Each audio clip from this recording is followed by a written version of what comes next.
Momo láti sọ̀rọ̀. I no dey do competition with anybody. If I offend you, forgive me. Show me love, oh. Kó jẹ́ bísàbísà. Ká máa bára wa lò nínú ìfẹ́ kan akànbí. I no dey do competition with anybody. If I offend you, forgive me. Show me love, oh. I go show you love, oh. Ká máa bára wa lò nínú ìfẹ́ kan. But I no dey do competition with anybody.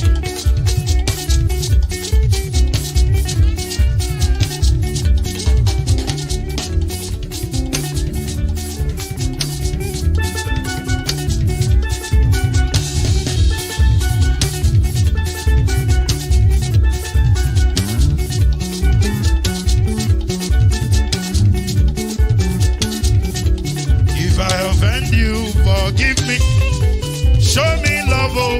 I go show you love, eh. Ká má bára wa lò nínú ìfẹ́ kan. I no dey do competition with anybody. If I offend you, forgive me. Show me love, oh. I go show you love, oh. Ká má bára wa lò nínú ìfẹ́ kan.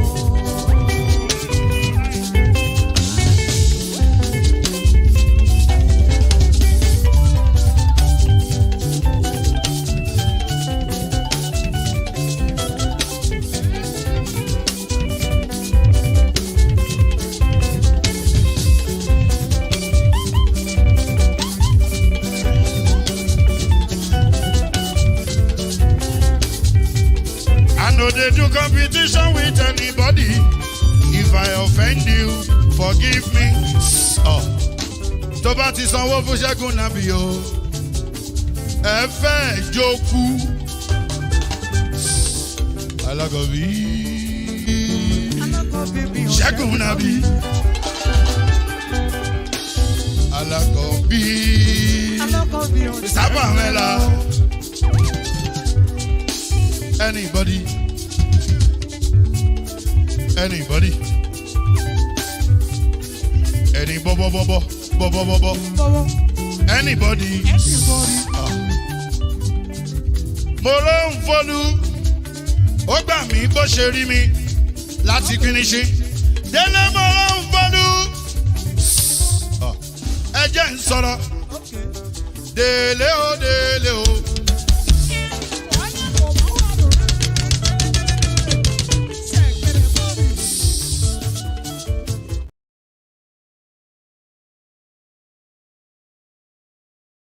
I think we are doing well. What is killing Nigeria is the elites and the political class. It has nothing to do with the citizens who are law-abiding, who are struggling to keep life going.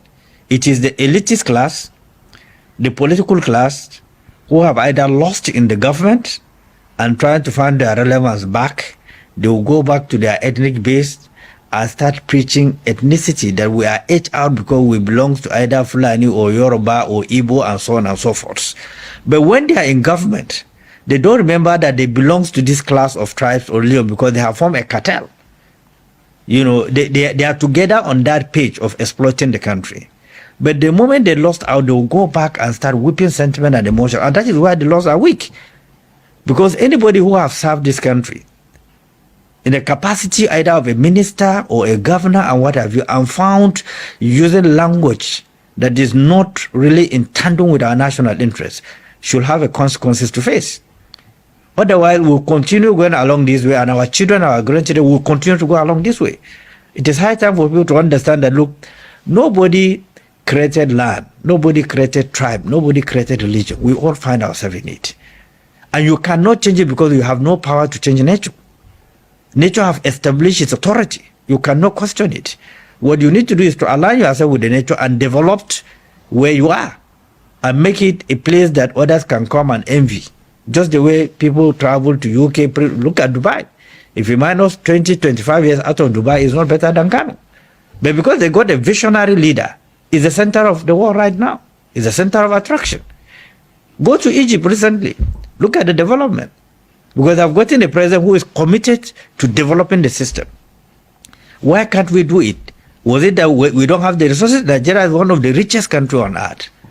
There's no reason why we cannot link every 6 zones of the country through superhighways.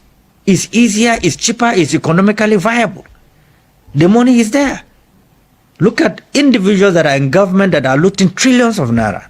What happened to them? Even as we are talking today, they are being shielded. Look at the mess that is going on in the NNPC in the name of subsidy. We have asked so many questions. Who are the list of people that have been paid subsidy? There is none. President Buhari campaigned on subsidy removal. He called it a fraud when he was campaigning. But he ran his government under that fraud throughout.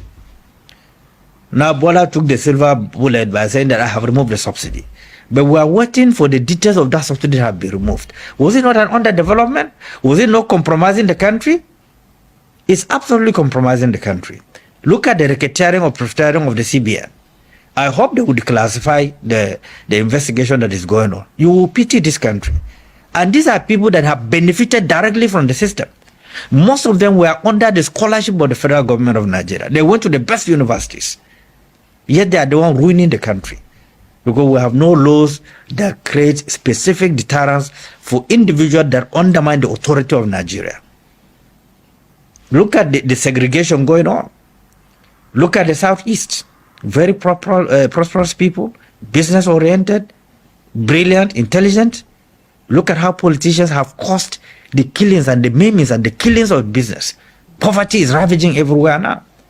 Look at the Northwest. Very homogeneous people. Kidnapping, killing their own. Who are you blaming for that? So if it is on ethnic basis, these people that are homogeneous, one tribe, why are they killing and maiming themselves? Something is fundamentally wrong. Something is disconnecting.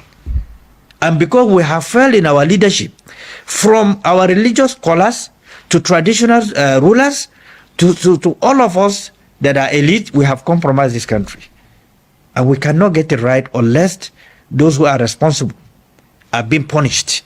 And you have leaders that have capacity to create deterrence in all the strata of the country. It is possible Nigeria will be the greatest country on earth, but you have to deal with the facts. You have to deal with the reality. You have to punish those who compromise the country. Otherwise, I don't see any other way. No country was have grown out of lawlessness and impunity, rascality and recklessness. No country on earth. Go to here, Cameroon, just Cameroon, go to Benin Republic. You can't disobey the traffic light. But here, what happens? So who are we blaming? We must take responsibility. We are all responsible. All of us, including you people in the media, the politicians, we are all responsible. We underreport tragedy. Individuals who have compromised the country, they were protected because they belong to one interest or the other.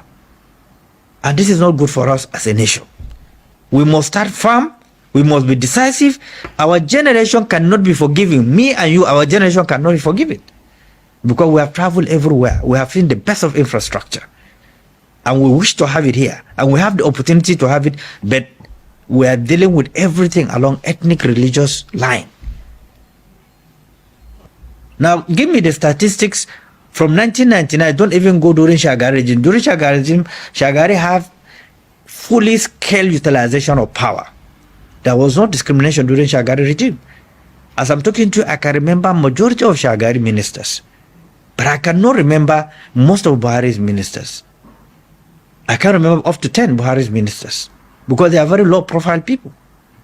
Now, if you minus military administration contribution to the development of Nigeria, physical infrastructure, and so on and so forth, and then you look at what the civilian government have done, it means that there are more embedded corruption. There is more act of disloyalty in a democratic dispensation compared to even military dispensation. Because democracy is supposed to be government of the people, by the people, and for the people. Now, if you go to a village, you will not see there is a government. But we had a military administration where there's a network of connectivity to the community level about government policies and programs. Do you have it today under military, under democratic administration? The answer is no. The citizen knows about what is going on in government? The answer is no. Whose responsibility to communicate with them and even to seek their views when taking a national decision? It is a government. Do you have it? The answer is yes. Are they using it? The answer is no. They abandoned it.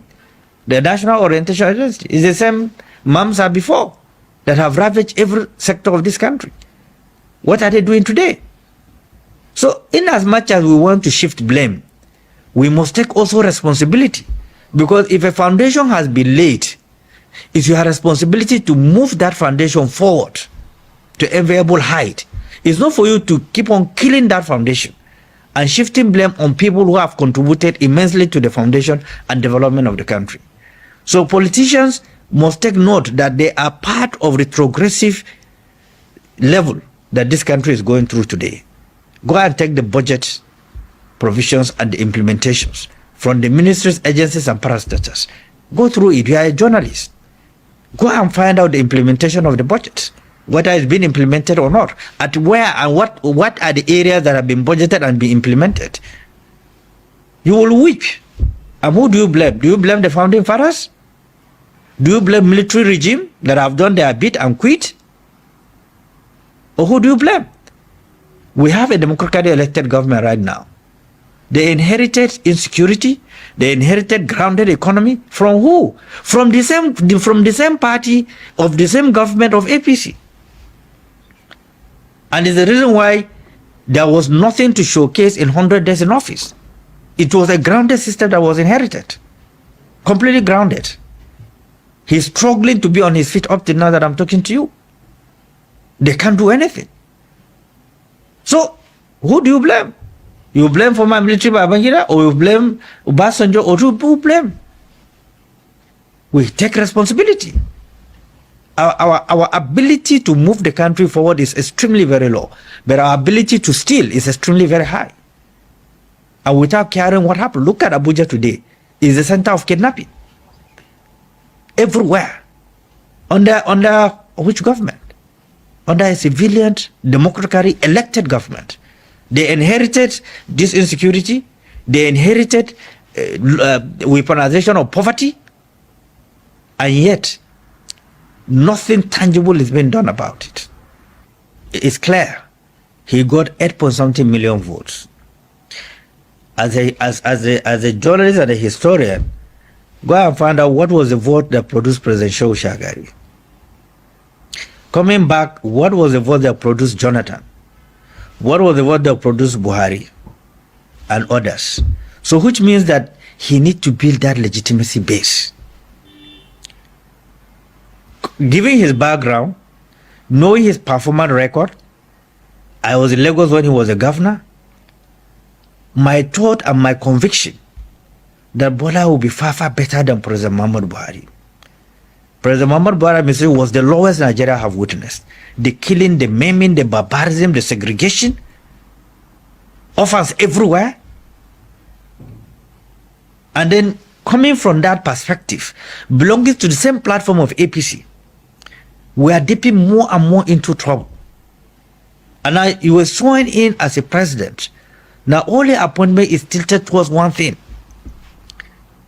Somebody from London, one of my very close friends for years, in fact I've not spoken to her for close to 5-6 years. She sent me a very pathetic long message. She said, look, let me tell you this. We, the Yorubas, we are not happy the way the appointments are going. Taking from what Buhari have did, he damaged the House of Fulani. He created fight. Now, if Bola continues the way he's going to pinch a major fight between other ethnic tribes and the Yorubas. That we are not in for that. We are in for a Nigeria that is well spread, well acceptable, well accommodated. It's the reason why we said that, look, since there's a lot of imbalance in the system, even within the APC, try to get a government of national unity. But first, you need political environment, even for investors domestically to invest, not to talk of international investors. And you need to bring a national reconciliation processes. Look at every consign and nip it. And then build a confidence of a generational leaders that are vast, that are exposed, that have what it takes to drive a process. Now you appoint ministers that have not held any position, even councillorship, to drive a ministry. and you expect them to drive that ministry to a success. What miracle will they perform without any experience? Based on patronage, you brought in people without looking at national interest. How can you move on? Which means you will be experimenting for 2 years in that ministry to know even what is going on. You've not been in that chain of administration. There's no any experience along the line. So even those that were brought in, you can hardly mention maybe 6 or 7 that you can, yes, they are very good, they are very versatile, they are very excellent. Others are out of patronage. They campaign for me. But service to the country was less in the analysis and the consideration.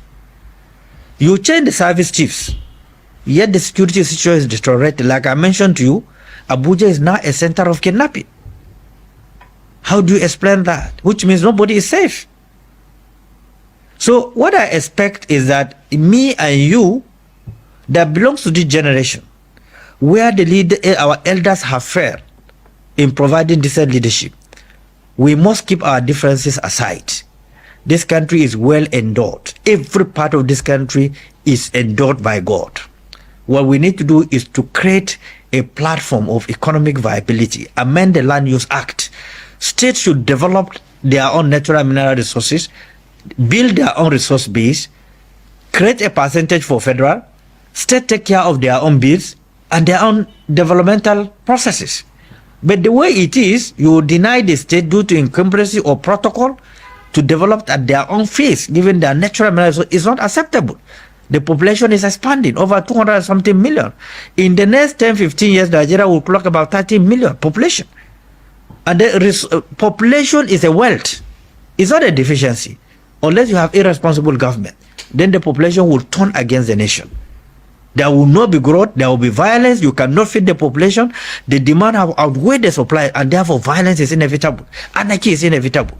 And that is the phase that we are right now. We're having peace before, simply because we have food at home to eat. Even if we don't have the component to make it sweet, but we have a food to eat and feed the family. But today you don't have the food. The money is not available. You can't get access to it. People have gone into drugs. The younger generations are into drugs. They are into weapons for survival. Who do you blame? You blame the military administration? Or you blame us politicians? We have not learned our lesson after military coup. In 1999, I was part of the formation of PDP from G7. I know how we suffered. There was not even money. Contributors would be 20, 40, 50,000 naira. We went around this country to form PDP. We were able to form a government. So the economy was open. But what happened today? Where are we today? We must take responsibility. Otherwise, all those who are saying there is no nation or the constitution was not written by civilians, who wrote the constitution? Even during the military regime, are they not Nigerians? Are they not civilians that were recruited lawyers to write the constitution? Are you denying them being citizens of Nigeria simply because they are part of the drafting of the constitution under military regime? Those military leaders, are they not Nigerians? So we are not in an era of military regime now. We've been in the era of democratically elected government since 1999.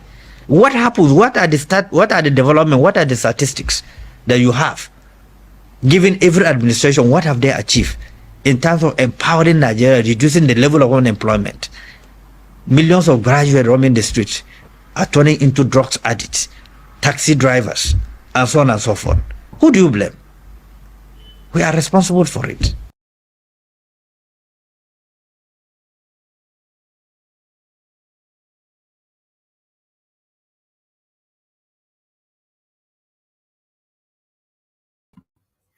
All right. Good morning, good afternoon, good evening to every one of you right there. It's good to be back here again.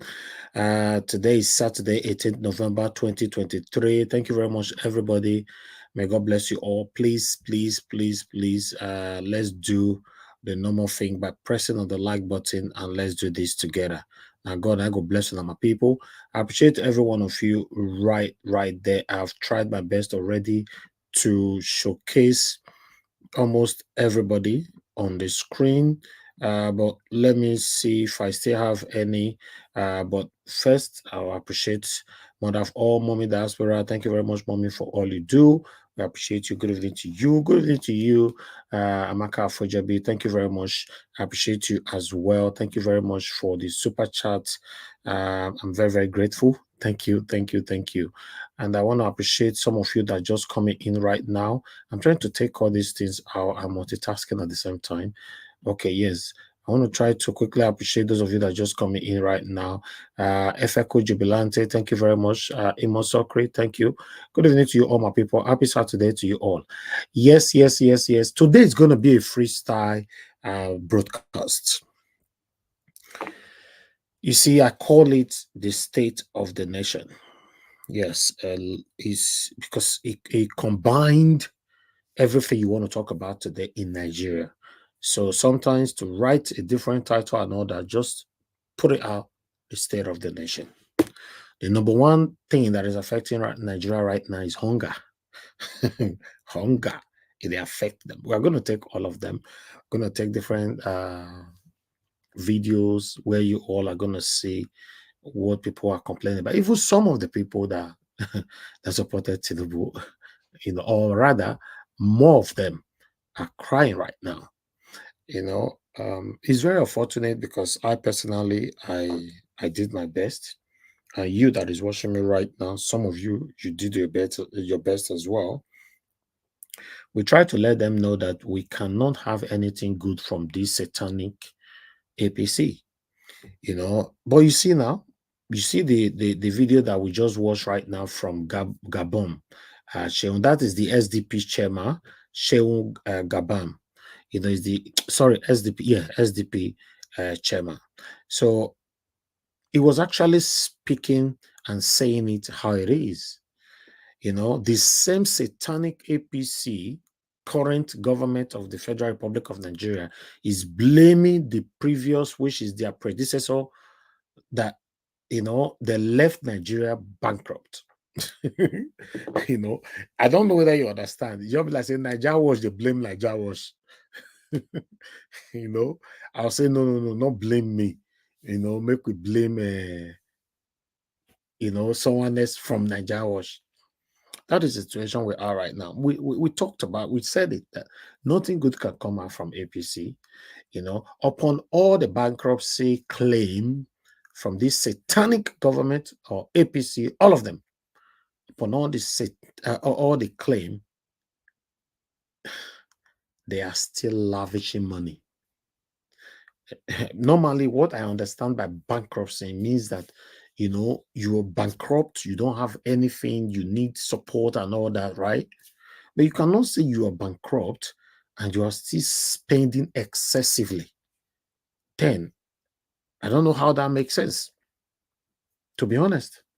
So that is what these people are doing right now. And within 6 months, allegedly, what we are hearing, that Tinubu is now the richest president ever in Africa. Ever. Within 6 months. Allegedly, that is also circulating on Twitter, because I've tried to limit more things on Twitter, but despite it's coming from legitimate platforms, but I've limited during the time of the campaign, yeah. But many of you on Twitter, which is not X, because I'm not blaming you, I still the corner on Twitter because it sounds sweet and good with this Twitter, this X. Don't worry, we'll get used to it. Yes. Within 6 months in office, Tinubu is now the richest president ever in the history of Africa, right? But the funny part of it is that some of you that is complaining now that voted for Tinubu, why are you complaining? When we're talking about it, many of you came here to say we hate Tinubu. Yeah, many of you accused me personally that I hate Tinubu. I don't know whether in a sense now they not get that time. How can I be hating somebody that I don't have any kind of affiliation with? My supposed leader, somebody who presented himself to become my leader, to become my president. I was questioning him, checkmating him. You saying I hate him. I don't understand. Just wake up, say, okay, who do I hate now? Make I go hate Tinubu. How does that even make sense? Like somebody also came here the same last week, where all of them lambast on say, I hate Obaseki. Now, so their mentality, your show. These people, they see so. Now where they are bringing your rich with that. So sometimes when you blame them small, just move on. Now where their sense, your rich with that. Some people know you get sense at all, no matter how you try to illustrate them. They not get. Governor Obaseki ruled in Edo State now for almost 8 years, and they have a couple of months to go. I'm questioning him. Somebody told me that I hate the governor. The same way you guys are questioning me that I hate Tinubu. Nigerians are the problem of Nigeria, not just the leaders. If you look at it properly, holistically, you will get to understand that Nigerians are the problem of Nigeria, not the leaders, not the politicians. Yes, many of you listening to me right now, if you get to that office and nobody's disturbing you and you spend anyhow you like, nobody's questioning you, nobody's stopping you, you will continue to steal. That is why Amechi, even though he's not a good man as well, that's why I said, until Nigerians start stoning us, we won't stop stealing. Is that exactly? So for me, now my opinion be that Nigerians are the problem of Nigeria, not the politicians. Everybody have their opinion. Yeah, we are. We are. Because even though you can't do something and you see somebody that is doing it, you don't suppose to be insulting that person. What do you supposed to do? You encourage that person to do it because you cannot do it. But what we're receiving throughout the campaign was insults. The one they see for comment section, that one was even like 1%. Don't forget that we have rules here. Nobody can insult us here. So that's why a lot of them were not doing that because they know they will be blocked immediately. Come to my email. Come to Nigeria's WhatsApp number. It be like say rain dey fall. Not where they not call me now. Come say, wow. So I've committed sin by asking for a better country. That's all. That's all. I just want a better country. Peter Obi came out, I grabbed it. I know this man is the only man that can give me the better country that I'm wishing for. You said I'm Igbo man. I'm Igbo man by supporting Peter Obi. But if I was supporting Tinubu, then maybe I'll become Yoruba man, right? We have a long way to go. Until we choose the right leader that will lead you and I, we are not going anywhere. That's just the truth because a lot of us are sentimental. We are selfish, and we're also selfish. We're no, there's a word I wanted to use. To be honest, we cannot continue to put on a mask, pretending that everything is fine, even when you and I know that nothing is fine in Nigeria. Nothing is fine. Me, I'm in the UK, I'm enjoying my life. I not be like you, as we even they talk now, say maybe that generator, you tell they watch me so for Nigeria. I'm sorry, I know they laugh you. I'm just talking about the country. Yes, not generator. Maybe generator not even this. If you put your this thing for here like this, they listen. Okay, Nigeria watch, continue. Now I'm in the UK. My light, they blink. My internet, not they blink. Everything is just fine by God's grace. I'm grateful. The same politicians that you're supporting, if they have a headache, they will jet out of Nigeria and come to the same UK here with me. They'll come take medical care. You will support them, not fit. You not fit, come out. Then let's come back to the Nigerians in diaspora. Nigerian in diaspora that supported Tinubu or APC.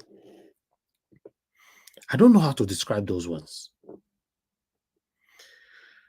Maybe I should describe them as, I don't know, as a tribal bigot. If I say tribal bigot, no, that cannot work. There's a name. I never get people for panel. Maybe they don't help me.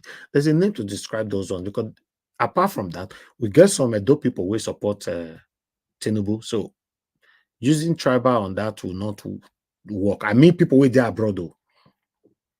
I guess some Edo people who did this my platform before we can come and go join one satanic platform that they can pay for Tinubu for there. People were sending me different kind of clips, but that's fine. Everybody have their right to do what you like. That's fine. But today, I wonder how you can't tell someone like me now say, Nigeria Watch, I like you. Or Nigeria Watch, I'm fighting for a better Nigeria. No, you are not. That's why there was a time somebody actually said on this platform, I'm a politics now. I'm going to not take this thing personal, and a politics. Now God will punish you. If you are part of anybody that is saying that now politics, after politics, may everybody move on, God will punish you uncountable time. Uncountable times, God will punish you. I don't have any regret of this statement at all. So you will use politics to put the wrong person into power, and a lot of people will lose their lives in the process. A lot of people will be in hunger in the process. Then you call that politics, right? You call that politics. You can't say, no, not me now. Tomorrow you can't say, no, Nigeria is okay, it's okay. No, right? No, God must punish you because your life is not better than the people that is currently losing their lives in Nigeria. No, your life is, you are not in any way better than the people that is hungry right now in Nigeria. Now, opportunity you get, then you misuse them. They not get the opportunity. The opportunity you get. But you enter abroad, you can't go to support the wrong party. You struggle come out for a country where you they suffer. Normally, you suppose start to support the right person where go give you that better life for your own country. You say no.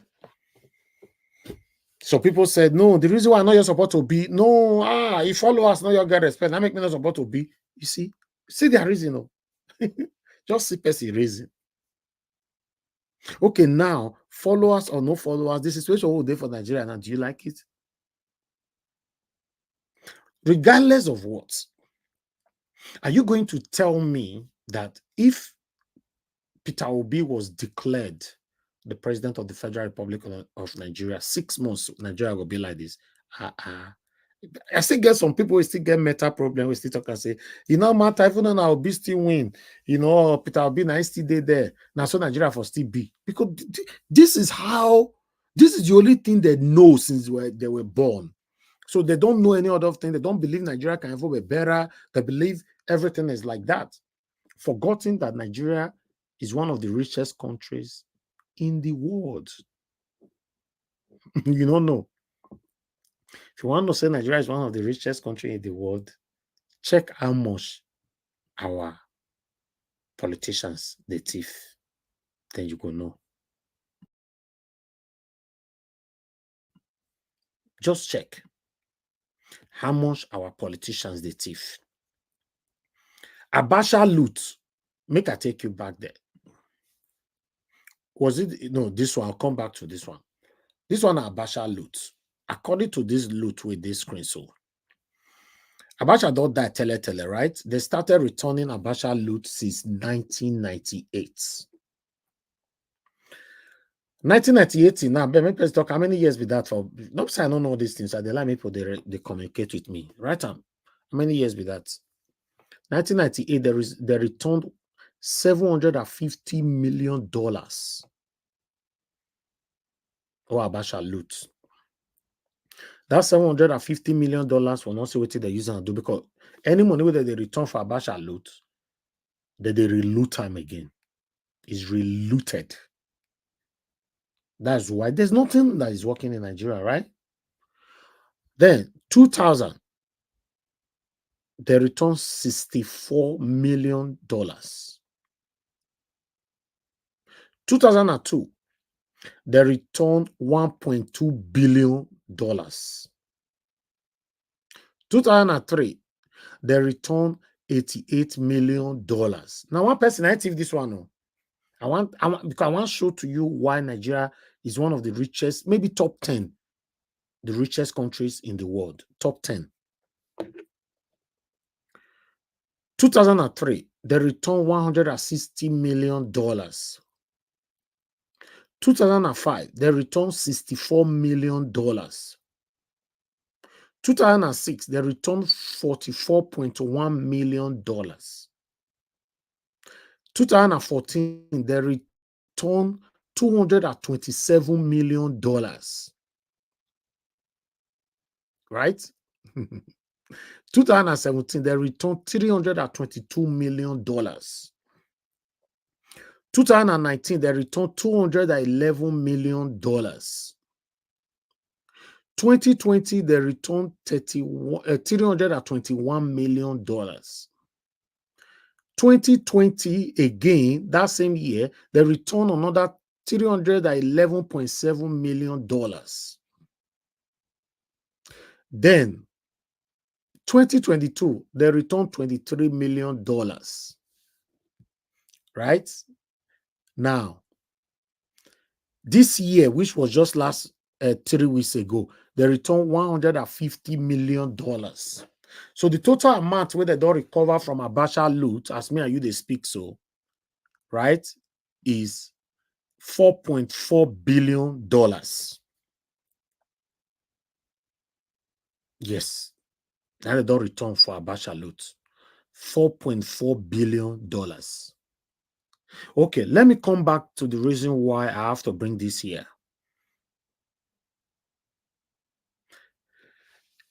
You see, if one person, he was the military president, right? Military president, one person. Since that time where Abacha died, all of them the thief, but the one way come out well for all of them. People like Alessi Maduke, we buy concerts. We buy concert for $12.5 million. I would not see here at that time. I've been a talker. Let me talk. I hear I say buy concert for what $12 million. No here. Eh? As we they talk, so they say drag that one they go. What do they call Cr-i-mi-nals? And many others. Many. Now, if you check how much these people they thief, if, for example, they're not a thief, tell me where Nigeria for day to day. It is say UK for free compete with us in terms of development and our lifestyle. It is say you, me and you for the travel. Everything where you see, say you enjoy today for America or UK or any part of European country, anywhere, we forget time nyafu for our country. If we were blessed with good leaders. Till tomorrow, they are still stealing. Because many of them have grown their mentality. If I reach there, now to just do this, do this, do this. Okay, why haven't you asked yourself that whenever a politician win any election, they go to church to give testimony, thanksgiving, sorry. Why would anybody go give thanksgiving for that, if not because of you want to go and steal?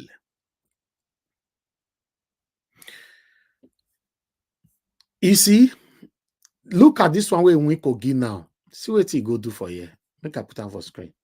And the reason why I do them, now with the go, so but watch it first.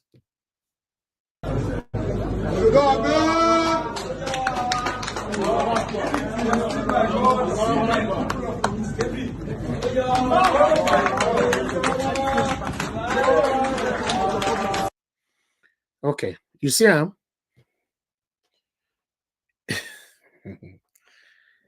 He went to kneel down to give thanks to the current governor. He's still the governor of Kogi State.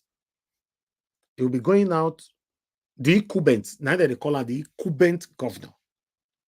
Is as we speak, he's still the governor. So the person who is coming to remove her from seats, now he go kneel down for her, so say, thank you. Thank you. You see, for Nigeria was not true to the talk for here. We know we talk with hate. We they show you how it be. So it's not left for you to get sense or not. That's what we do here. This is what I called see finish. These politicians don't have any regard or respect for any Nigerians. They don't even know if you exist. Whatever they feel like giving to you, that's what they give to you, and they know you can't do anything about it. That's it. Done and dusted. You can't do anything about it. They know you can't do anything about it. My own state where I came from, Edo State. Governor Obaseki accused Oshomole of 30 billion water storm project where he thief.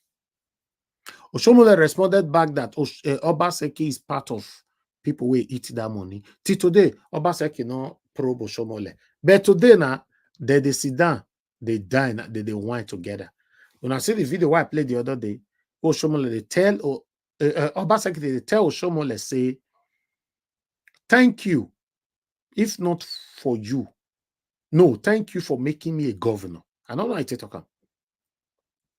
So this one will still thank what do they call that that Kogi governor? What do they call him? Yaya Bello. Tomorrow, say thank you for making me a governor. Because this have been happening before. You are not doing anything about it as a Nigerian, so nobody's doing anything about it. So they decide to do whatever they want to do. You can see the thumbnail right now that you're seeing right there. Let's play this. May you see the situation where our politicians, where they put us. Thank you very much, my people. Before I'll play this, I'll post out a link for anybody that want to join us. Remember, today's Saturday. Now, as people take join us, now they stay for here. If now only one person join me, one day person you'll give final submission, I'll just end the show. That's what I will do. And for those of you that always like to come in late, it's better we hear from you on time. You know, when you not come in late and all that, you know, it's good. It's good, I understand, but don't want you to pick offense from it. But just if you want to support the broadcast, come on time. Let's hear from you and let's take it from there. Same minute, so when you're close, you just come in, you know, so it be as it gets. Like I said, what I'm doing these days, election don't finish. My maximum stay I propose or I plan is 3 hours. But for any reason, I have 1 or 2 person with me on the panel. Once they just finish, we'll give final submission, I'll end the show. I think it's even better for me. Yes, for me, if I can do 30 minutes every day, I will love it, to be honest. I will love it. You know, in case you're not aware, not be you spend 10 hours, that YouTube will take pay you, or you spend this. No, YouTubers are here, they understand how it works.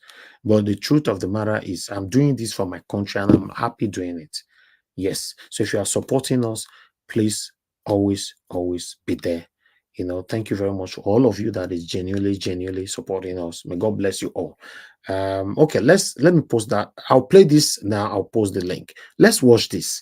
If you get hurt, might see how you go feel with this video. It's also currently circulating.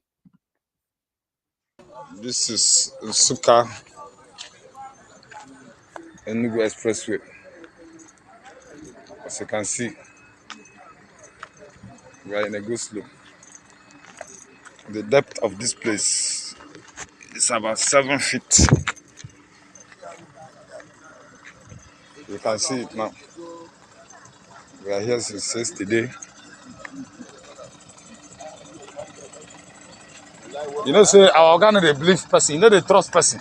Unless you do like this, send that for our own feet believe if it's Sam, he go no say true, but he go to tell you say what you they talking no understand. Thank you, Margarita. Just look at where human being carry motor to the pass. So now be this so. My caterpillar is supposed to pass this kind of place. But see now human being motor. Sir. Look at how many feet here. This is about 8 feet. This place reach 8 feet or 10 feet. 10 feet. More than 10 feet. No, at least make it not be like say I lie. You don't almost finish this tank. Don't finish. No, now help us you. The sufferness will drive as a supper. Today is 7 days. We are here.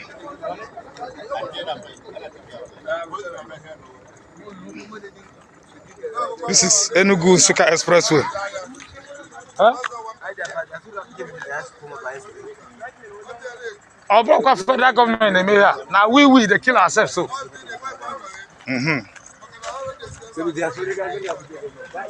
That's the Siamo. This one a trailer we carry cement 9 days there so. Before they transload that 9 days they load so now. Siamo. See the depth of this place. Don't chop one trailer complete. As you can see. Now trailer there inside pit like this so.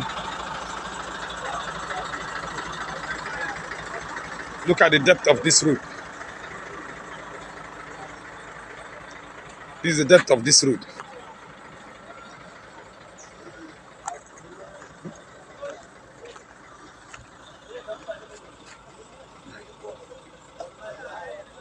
My truck there inside so.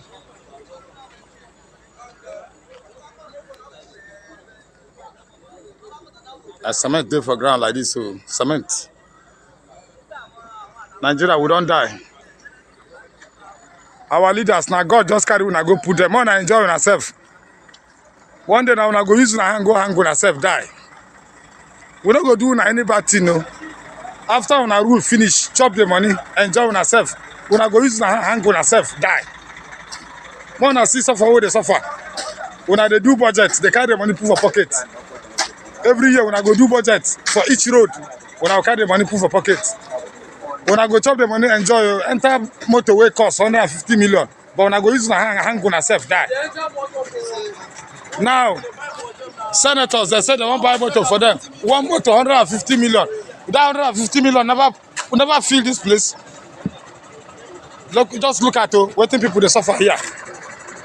More on a sea road. This is road. This is federal road. Enugu Suka Expressway. Our Nigerian leaders, if what you people are doing is good for God, is good for us. But if it is not good for God, let God judge you people. You people will use your hand and kill yourself. We will not fight you people, but you people will use your hand and kill yourself. Immediately now, look when I see them. Just look at people. Okay. Well, okay. Senators, well, they won't buy motor 150 million for senators. Look at people here. Are we not the same human being? Are we not the same human being? But some people are special than others. Look at suffering. Look at road. Just look at people. Some are here 5 days. Some are here 7 days. Some are here 3 days. Look at road. Our senators make a tell una go use una hang on herself. All of una will commit this crime finish. Later use una hang on herself. Any person will cry for una, that person will kill himself also. Any person will cry for any leader for this. All right. Because of the rotation of this video, let me try to put it right for you so that you can see it properly. You know, the way I saw it, I just brought it like that. But let me put it properly so that you can see it well. Inside pit like this, so look at the depth of this road. This is the depth of this road.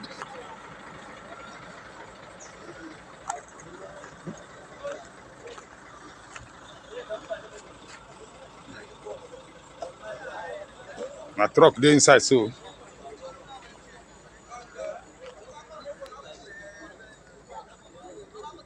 a cement there for ground like this, so cement.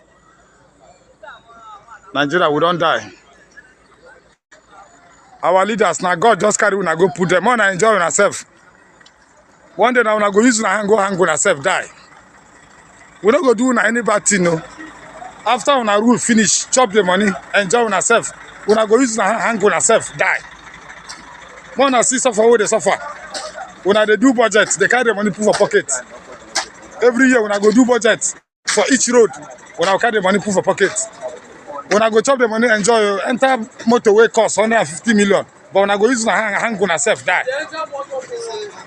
Now, Senators, they said they won't buy motor for them. One motor, 150 million.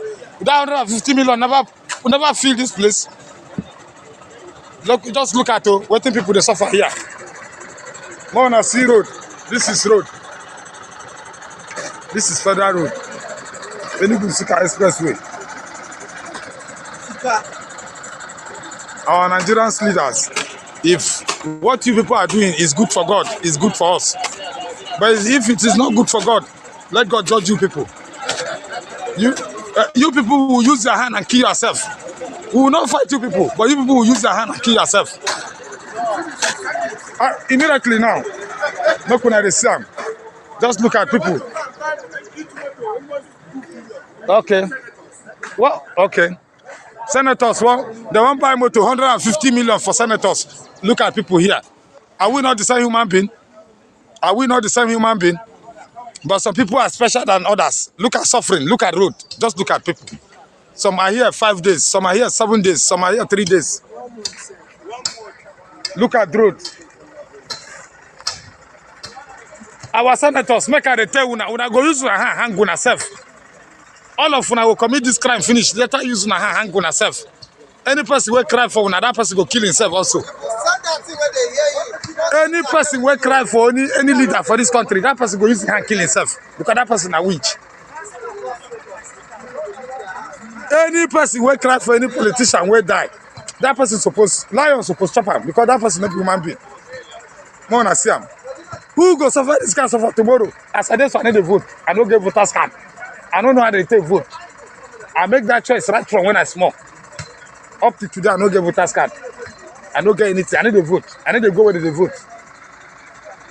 Because you vote, you know vote, what thing they want to do, now they go do. Do you know that Eastern State government, Eastern as All right, my people, that is the situation of Nigeria right there. And there are so many people complaining, not just there. We have bad roads like that in Edo State as well, that the governor of Edo State deliberately ignored because it's the federal road. So we're in big trouble. We're in big trouble in Nigeria, and we cannot continue this way. But I have other stuff that I'd like to show to you. You know, this particular video that I will play here concerning the woman complaining over rice and all that. Or it's coming from the I believe many of you have seen this video, right? You must have watched it, but there's part that you could not see properly. Yes, you know, say we they watch video to understand them better. We can't tell you now what to let's say you don't watch and you don't see what we see. So now I want to tell you for inside this video. So watch it.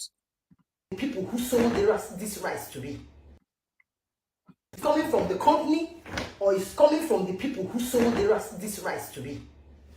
Now, I bought this bag of rice. For the very first time, I asked the guy I bought this rice from, because this is my second time of buying from him. And I asked him, see, how many painters now on our rice? Or seen 12 painters? See, okay. I didn't know why I asked that question, but I was led in my spirit. He said 12 painters. I said, okay. And I got home. I called my guy. I said, let's open the rice. We opened the rice. I now started measuring. Will you people believe, Unama, how many painters will take me rice? Hey! 9 painters was what I got in this bag of rice. Now tell me where it's coming from. Is it from the company or from the person that sold it to me? 9 painters was what I got. I was mad. I was like, how? How will I get 9 painters from a bag of rice that is meant to be 12 painters? Like, if I didn't measure, we'll eat this rice, before you know it, maybe under 2 months or thereabout, the rice will finish, and you'll be asking yourself, what went wrong? My staffs, are they stealing from me? What happened to the bag of rice I bought? Now, I now called the guy that stole the rice to me. I say, guy, you know, usually I will just park my car, he will bring the rice and throw it in my boot, and I will transfer his money. You guys listen from here, because I'm going to start to analyze it now. And I will go home. Last week, I bought the rice. I called him. I said, bros, now my Igbo brother. Okay. I called him. I said, bros, now my own brother, right? We are getting somewhere. Two things involved there: favoritism and nepotism. So let's move on. I said, bros, the bag of rice you gave me, I asked you, you said it's 12 pentas. How come I am having 9 pentas inside? Can you lazy? Or see me 9 instead, what I got is 9 pentas. He now went ahead to ask me, hope the rice was good. I said, yes, the rice is good. The rice is good. We've cooked out of it and it's good. But why is it 9 pentas? Why am I getting 9? Because I needed to cook. So I have to go ahead and start cooking. He now said, okay, that if I'm passing, that I should stop by. I said, okay, should I bring the bag of rice? He said, no, that I should just stop by. And I said, okay, I'll send since the place is close to my shop, I said, I will send people from my shop to come and meet you. And I'll send my brothers to him. He gave them 3 pentas of rice to complete 1 bag of rice. Now, why am I saying this? Okay. The second part is the same he brother soul. I think they talk and say that my brother or me, they are palace, right? Okay. After the complaints and all that, the guy now later returned the 3 pans of the rice, right? Okay. According to her, it's supposed to be 12. She found 9 there. She complained, her brother, according to her, then the person, her friend or whatever, now returned the remaining 3. Remember, she started this video by saying, if it's the company that is doing this to the people, or if it's the people that is buying from them and all that. We are still getting somewhere. Let's move on. Bag of rice. Now, why am I saying this? Everybody, the economy is bad. Do not allow anybody to cheat you. If you're buying a bag of rice, let them measure it for you before you go home. They said it's 12 pentas that is inside. I'm sure, or you want to take it home and measure. I'm sure everybody has these buckets in their homes. We all buy custard. You have this in your home. You're buying half bag, you're buying 1 bag. Measure it and be sure of what you have. Because for the first time in my life, I didn't know that I would sit down to start measuring a bag of rice. Nigeria was a called now. The high and the mighty is crying. So do not allow anybody to cheat you of your hard-earned money. Okay. If you watch this video from the beginning, you will see that this woman was trying to help Nigerians. But when it gets to the, after we get to the middle, you now get to realize that she was actually fighting for herself. She was not helping any Nigerians because, one, she's telling people to have this kind of rubber at home, the pants, the rubber paint and all that to measure your own rice. But she refused to expose that her brother. Because the reason why I'm going there, the reason why we are where we are, is because of favoritism and nepotism. Right? She refused to measure the name of her brother's shop. She refused because if that her brother where she talk was not guilty, there is no way that her brother would have returned back the 3 pans of rice to her. Okay? You see, let's finish this video. Let's finish it. Any update, any good update, I will drop it. Please. Christmas is around the corner. You buy a bag of rice. You buy plenty. Make sure. Check where you're buying from. Know who you're buying from. Or if what's come to what, let them open the whole bag. Measure it for you. Check where you are buying from and know who you are buying from. Despite that, she know who she bought from, which is her brother, according to her. This still happened. But she refused to expose that shop to the world, to Nigerians, so that people can avoid that place, or rather, for police to arrest that man. You see? And they talk for this platform all the time. That many of us that is accusing Tinubu. If your own papa do something wrong, you know go talk come out. That is nepotism or favoritism. What's supposed to belong to someone else, you give out to your brother. We have a long way to go. and seal it back. You don't even need to seal it back again. Put rope and tie it, carry the rice and put in your boot and go home, provided it's complete. So cap rice, I'm calling you people out. Is it from you people or is it from the people that are reselling? I don't know where it's coming from, but all I know is that we all have, I don't know, because Nigeria, we are doing ourselves. Now, since I was born, we've been buying bags of rice. We've been buying bags of rice, and I've never experienced this kind of a thing before. How? Where are we heading to? Why are we being so wicked and mean to ourselves? Can you hide your moon here? Okay, for you for the Okagini Mede. What is the meaning of what we are doing? The economy is bad. We are calling the government. You and I, not feasting, or what are you doing? When you're selling rice and tomatoes and pepper and everything, what are you doing? Please, we all have to be truthful for ourselves for once. So please, mothers in the house. Okay, another word from her. We all need to be truthful to ourselves. I need to stop that video because the video was, for me, it's supposed to be an educative video, but there were a lot of sentimentalism displayed there. A lot of selfishness displayed right there. We all need to be truthful to ourselves. That's a good word, but she was not truthful to herself, or rather to us. Yes, she did everything to protect that particular her brother. We thief 3 pounds of rice from a bag of rice. So how do we change Nigeria then? Are we just going to come out to complain, but when we see the thing that is wrong, we bypass it because it's favorable to one of our own? Right? I've said it before, and I've used myself as an example. The day you see me doing the wrong thing, if you talk to me and not hear, expose me. I'm not a perfect person. Don't get me wrong. But you cannot say you love Nigeria, you love Nigeria. The day when you will see me say I do something bad that is against what I support or what I'm fighting for, then you pretend because you love Nigeria. No, you are a bad person. Yes, you are a bad person. Not be love, you love me. You're just supporting what is wrong. Favoritism, nepotism, ethnicism, traditionalism, religionism is the problems we are facing in Nigeria.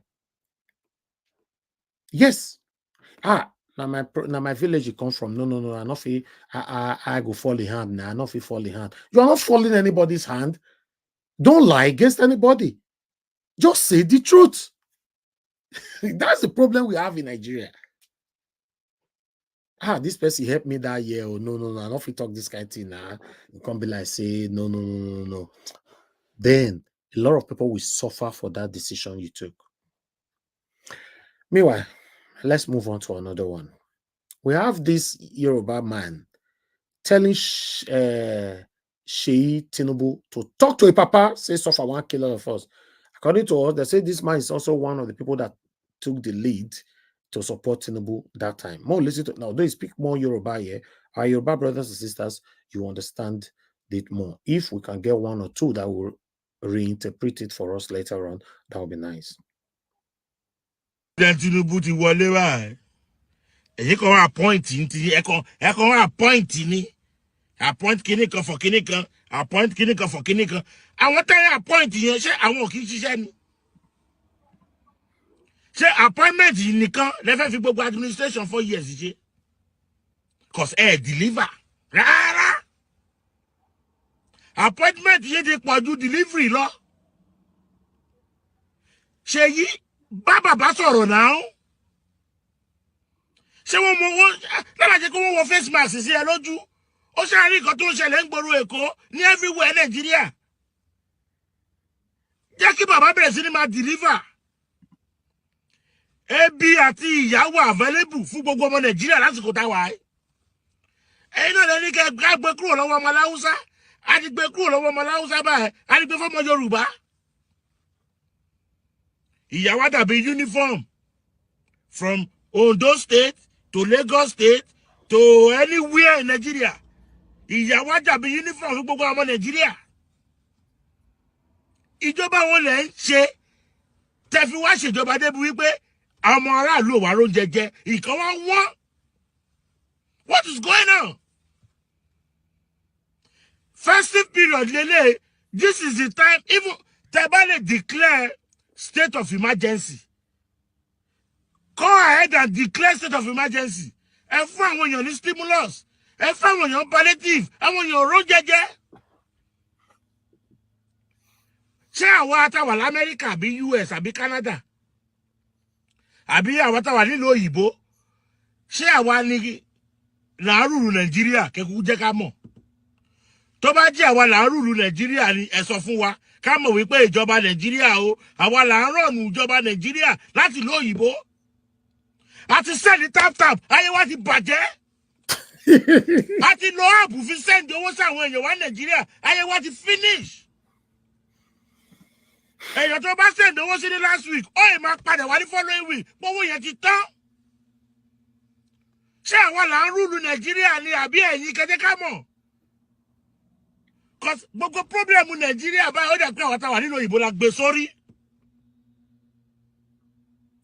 Nàìjíríà sì máa dùn, Nàìjíríà sì máa dùn, ẹ ti ń sọ mí lẹ́nu ń ta. Àwọn èèyàn bí mo bá rìn báyìí wọ́n máa yín mú lé mi lórí. Wọ́n á ní èmi sọ pé Nàìjíríà sì máa dùn. Nàìjíríà sì máa dùn. Ẹ̀yin náà ẹ fún mi sọ Ṣèyí pé bàbá wọlé bá bàbá sọ̀rọ̀ ní kí bàbá deliver. Kò léjù. Ìdí májẹ̀ bàjẹ́ ni mo wà. Ẹ má bàjẹ́ náà. Ìdí májẹ̀ bàjẹ́ ni mo wà. Still yet. Nàìjíríà sì máa dùn.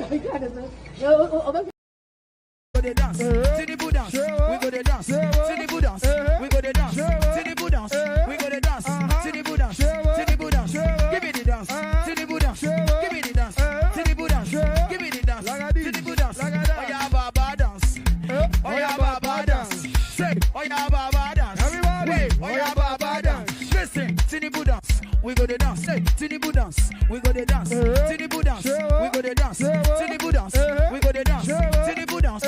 We gonna dance, Tinubu dance, Tinubu dance, give me the dance, Tinubu dance, give me the dance, Tinubu dance, give me the dance, Tinubu dance, Tinubu dance, we gonna dance, Tinubu dance, we gonna dance, Tinubu dance, we gonna dance, Tinubu dance, Tinubu dance, give me the dance, Tinubu dance, give me the dance, Tinubu dance, give me the dance, Tinubu dance, oh yeah baba dance, oh yeah baba dance, say oh yeah baba dance, everybody, oh yeah baba dance, listen, Tinubu dance. We go to dance, Tinubu dance, we go to dance, Tinubu dance, we go to dance, Tinubu dance, we go to dance, Tinubu dance, we go to dance, Tinubu dance, we go to dance, Tinubu dance, we go to dance, Tinubu dance, Tinubu dance, give me the dance, Tinubu dance, give me the dance, Tinubu dance, give me the dance, Tinubu dance, oh yeah baba dance, oh yeah baba dance, say oh yeah baba dance, everybody, oh yeah baba dance, listen, Tinubu dance, we go to dance, Tinubu dance, we go to dance, Tinubu dance, we go to dance, Tinubu dance, we go to dance, Tinubu dance, Tinubu dance, give me the dance, Tinubu dance, give me the dance,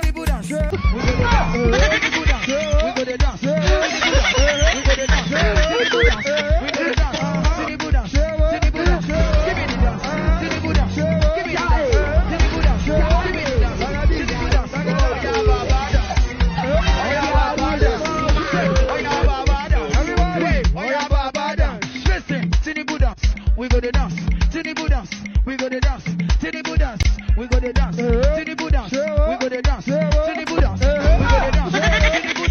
we go to dance, Tinubu dance, Tinubu dance, give me the dance, Tinubu dance, we go to dance, Tinubu dance, we go to dance, Tinubu dance, we go to dance, Tinubu dance, we go to dance, Tinubu dance, Tinubu dance.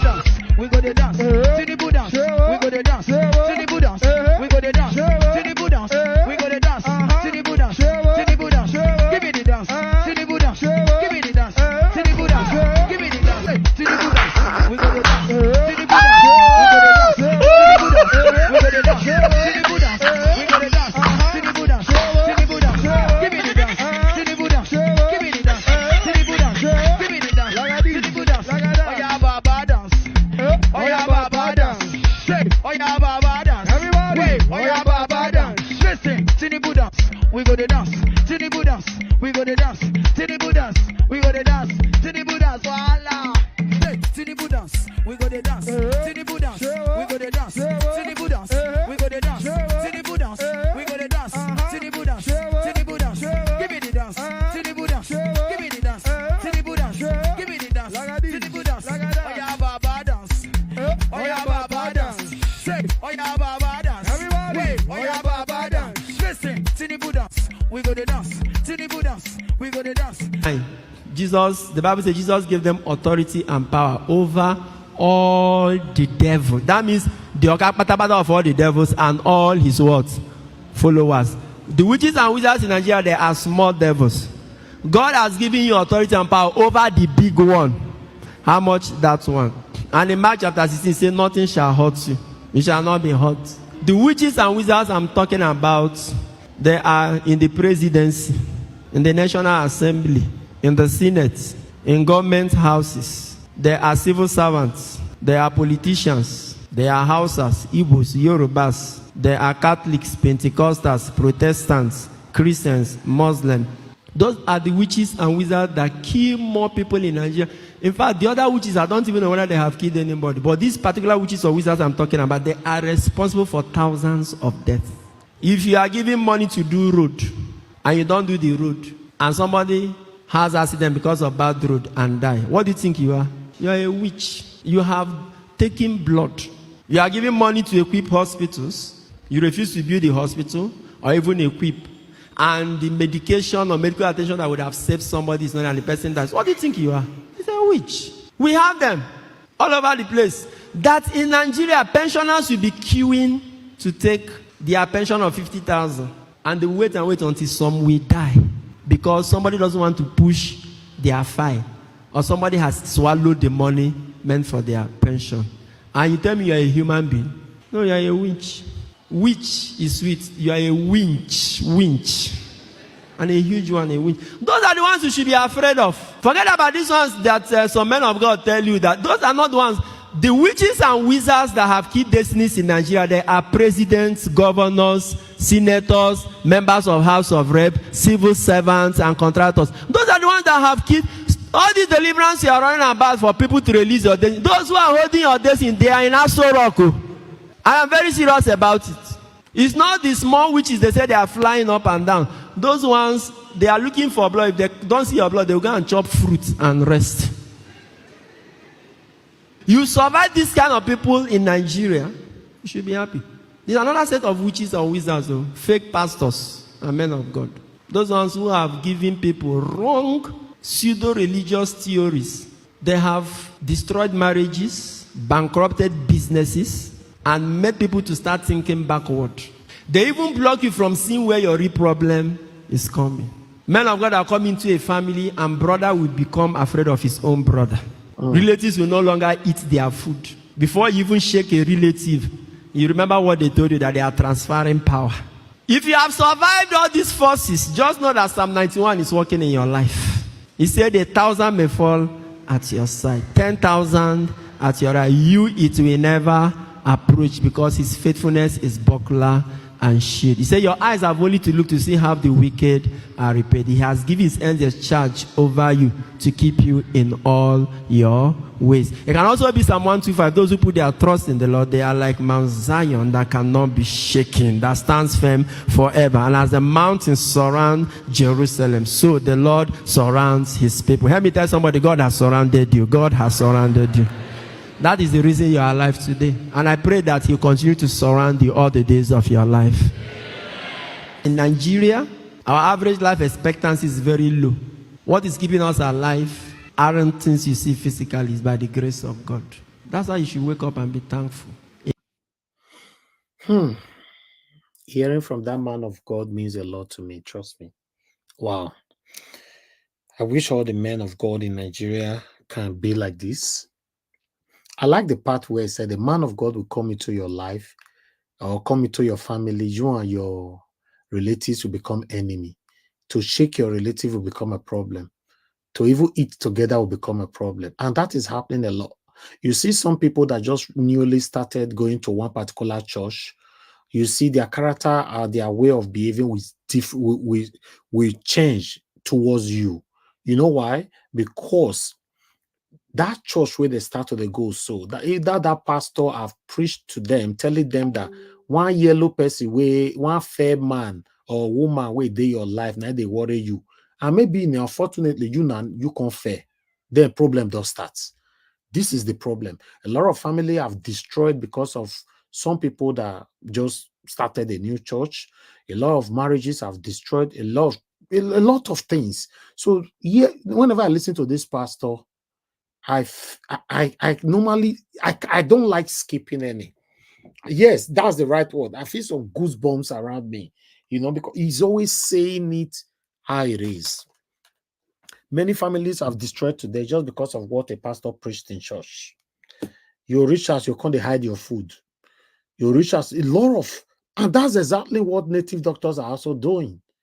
You go to a native doctor, they will tell you that there's a woman in your family that is worrying you people, is the reason why so people did not prosper. So that woman is also trying to make you not to prosper. Then you end up doing everything possible to rescue yourself out of this. That mentality is already captured.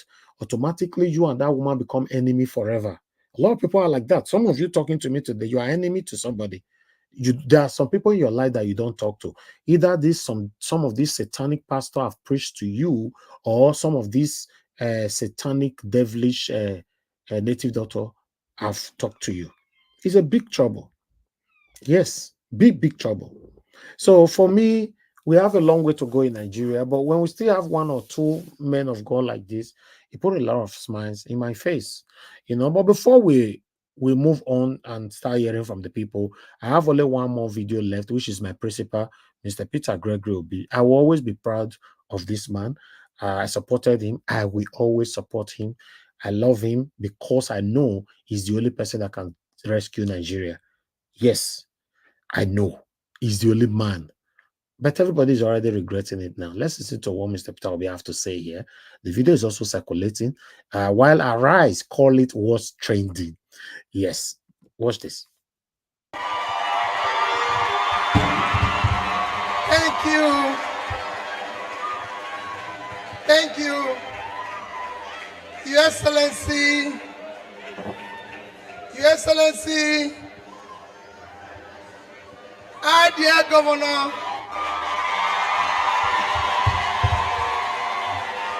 please, mine is just a remark.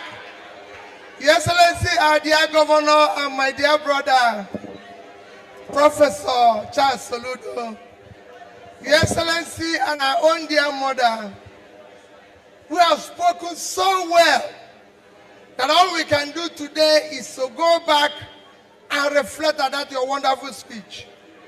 And I thank my dear elder brother for inviting you. Mine is a simple remark which will not take more than 2-3 minutes. And it's to thank you most sincerely for the honor of coming to Nigeria for this wonderful lecture.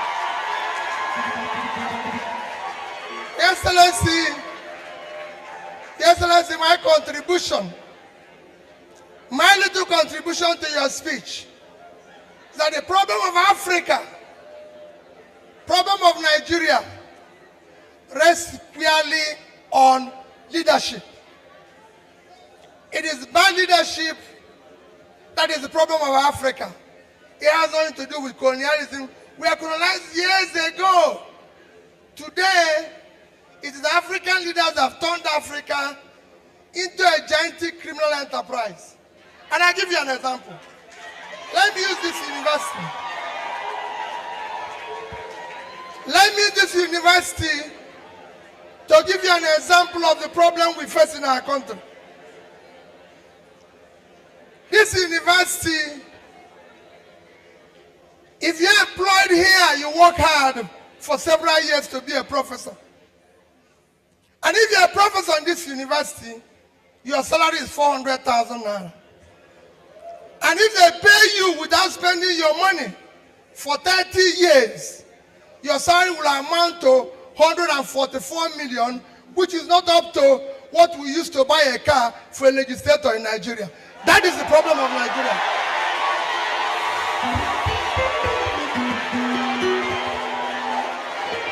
That is the problem of Nigeria. is number one.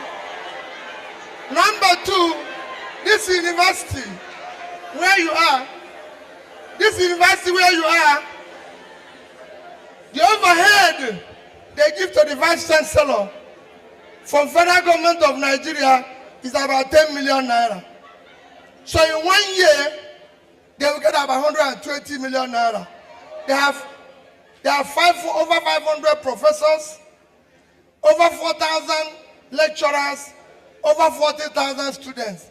They get 10 million naira, 120 million naira a year. So 5 of the universities like this will get about 600 million naira annually, which if you convert to dollar today, is about 500,000 naira. That is what we use to go to a meeting of United Nations for 1 week. It's unacceptable. That is the problem of Nigeria. That is the problem of Africa. We can afford to do that with less than 10%. So it's clearly on our destiny. So I thank you for being part of this crusade. I'm sure our governor, every other person, we are part of this crusade. We must dismantle this criminality. That is the only way it can work. Thank you and God bless you.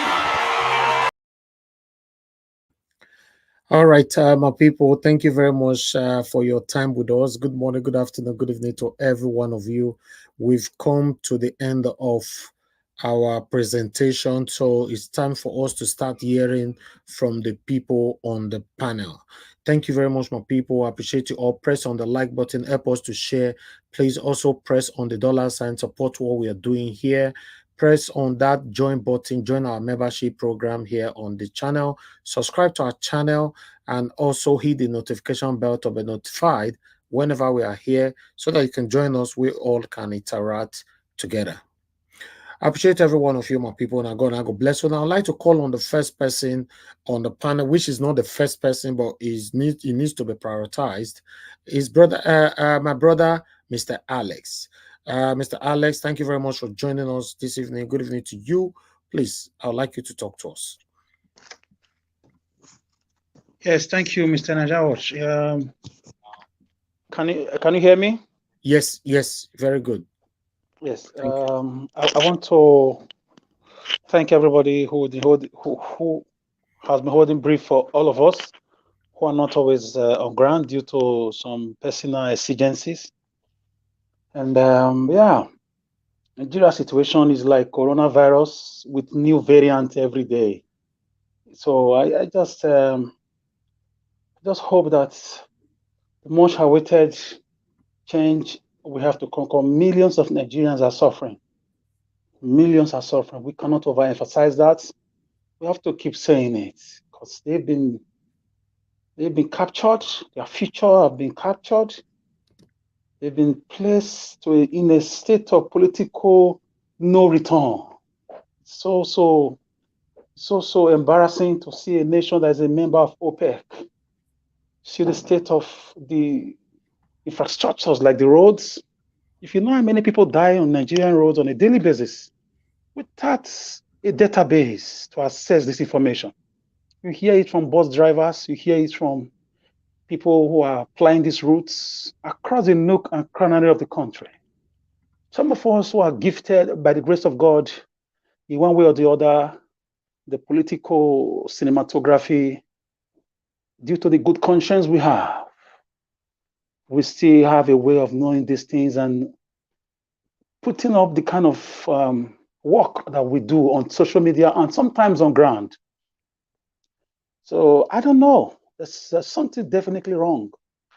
I was watching something online. I think is it on TikTok or so, about a video of 3 or 4 young men that hijacked teenagers, 18, 19, and 21 or so, that hijacked Nigeria Airways in 1993 because of the annulment of Abiola's election. It was a way of a civil disobedience. Whichever way that saga went, Nigerian youth were more aware, politically conscious of the devastating nature the annulment was bringing on them and their generations. We heard about the famous Babangida must go. We heard about Buhari must go. We saw we grew up seeing and watching our fathers and our uncles doing these things, taking to the streets, shutting down Nigeria for weeks, months, and so on and so forth. Just now, I don't know whether to say is the double-edged sword of the social media, which is a very powerful tool. At the same time, should I say, is engaging our youths and making them docile. Because what you see our youths do more is to go online and celebrate Kiss Daniel bodyguards challenge. You see them doing all sorts of funny and erotic activities instead of having a sober reflection on the future of their own future and the future of their children. Something is definitely wrong. It's beyond this. It's beyond the sense of reasoning. It's so psychological that is everywhere. Is conspicuously everywhere that the youth are engaged more. I don't know whether it's a way of escape from frustration and dementia or depression. I don't know whether it's some diabolic activities or mystical mysticism. I'm just hypothesizing, gentlemen and ladies. So the country is in a very sorry state. The wickedness, even the colonial masters or the colonialists didn't do these things that these fellow Nigerians are doing to Nigerians. Mr. Peter Obi said in that speech that the colonial master is not our problem. Yes, we know about the neo-colonial project, but they are not as big as our problem as we are problems to ourselves. It's a maladorious saga. Kungagato and Gaga, gentlemen and ladies. People are leaving this country. Have you been to the airport recently? Have you been to the international airports? Be it the Abuja airport or be it the Lagos airport? You'll be asking. Somebody had to call me that, please, is there a war in Nigeria? I said, why? He said he went to receive his friend from Canada. He said the way he saw people that were coming down from Nigeria on the same flight, the flight was fully booked. And he said the people that worked there, when he was interacting with them while waiting for his friend, he said, the guy said, you've not seen anything. Sometimes flights that come from Nigeria, simultaneously, different airlines that bring people from Nigeria. Lufthansa is landing, another 1 hour, British Airways landing, another 2 hours, Canada Air is landing. Before you know it, KLM, all the airlines bring people from Nigeria. You'll be like, what is going on? It's like they are vomiting Nigerians into Canada. These are experts, teachers, nurses, doctors, lawyers, nation builders, able-bodied men, security men, people that would have built the economy. I don't blame anybody. We have leaders who cannot sit down to say, let us build our country. I want to say congratulations to people of Liberia. If what I'm seeing in the news is true, that George Weah has been sacked through elections. This is what I call election. A sitting president has been unseated, defeated in an election. I don't know if anybody can confirm that. The people of Liberia. I don't know, George, if you are. That is fact. That is fact, yes. So I hope Professor Mahmoud, who claimed the criminal Professor Mahmoud, so from today we should be adding criminal to his name first before we call him. The criminal Professor Mahmoud, I would say. I hope he has heard the story. That President George Weah, former President George Weah, has even congratulated the man that defeated him, copying from Jonathan Goodluck. Whether he did well or not in his years of ruling Liberia, at least there's peace there. There is what called free and fair elections. The first round of election, they were on 50-50. It was tied. They had to go for a rerun. He lost. This is how it ought to be. Let it be free and fair. Thank God the beavers there was not switched off if there was beavers. Thank God it was transferred because he is a sitting president. President George Weah has demonstrated what he used to do in football, congratulating the opponent, even if they beat you in your house. You see fans clapping for the opposition team. It happens. In Nigeria, it's like animalistic. Thank God for Liberia. Liberia has shown us the light now that it can be done. That money is not everything. That the ambition of anybody is not worth the blood of anybody. This is how politics ought to be. This is the beauty of the so-called democracy. Nigeria democracy is a fraud. Nigeria democracy is evil. A democracy that cannot address electricity. A democracy that cannot address transportation. A democracy that cannot address security. A democracy that cannot declare a state of emergency or massive migration. A democracy that encourages corruption. A democracy that brings results in polling units where people did not vote. A democracy that is ruled or dictated by cabals. I don't know. The more I think about Nigeria, the more I hypothesize about the faucet origo of the Nigerian problem, the more I'm placed in a state of laborare esorare. I'm just thinking, because the people I read about, the great people I read about, I'm not sure this is their dream when they were moving the motion for independence. The great Anthony Enaro. I'm not sure this is their dream. That a man will be leading elections, suddenly beavers will be switched off in year 2023. People will collect their PVCs and their PVC will not count. And now the citizens are lamenting. They've not seen anything yet. Nigeria, if you can remember, I told you that if we allow Tinubu to get into power, I told you about 9-10 months ago on this platform, before the elections, if Tinubu gets to power, the naira is going to be 5,000 naira to $1.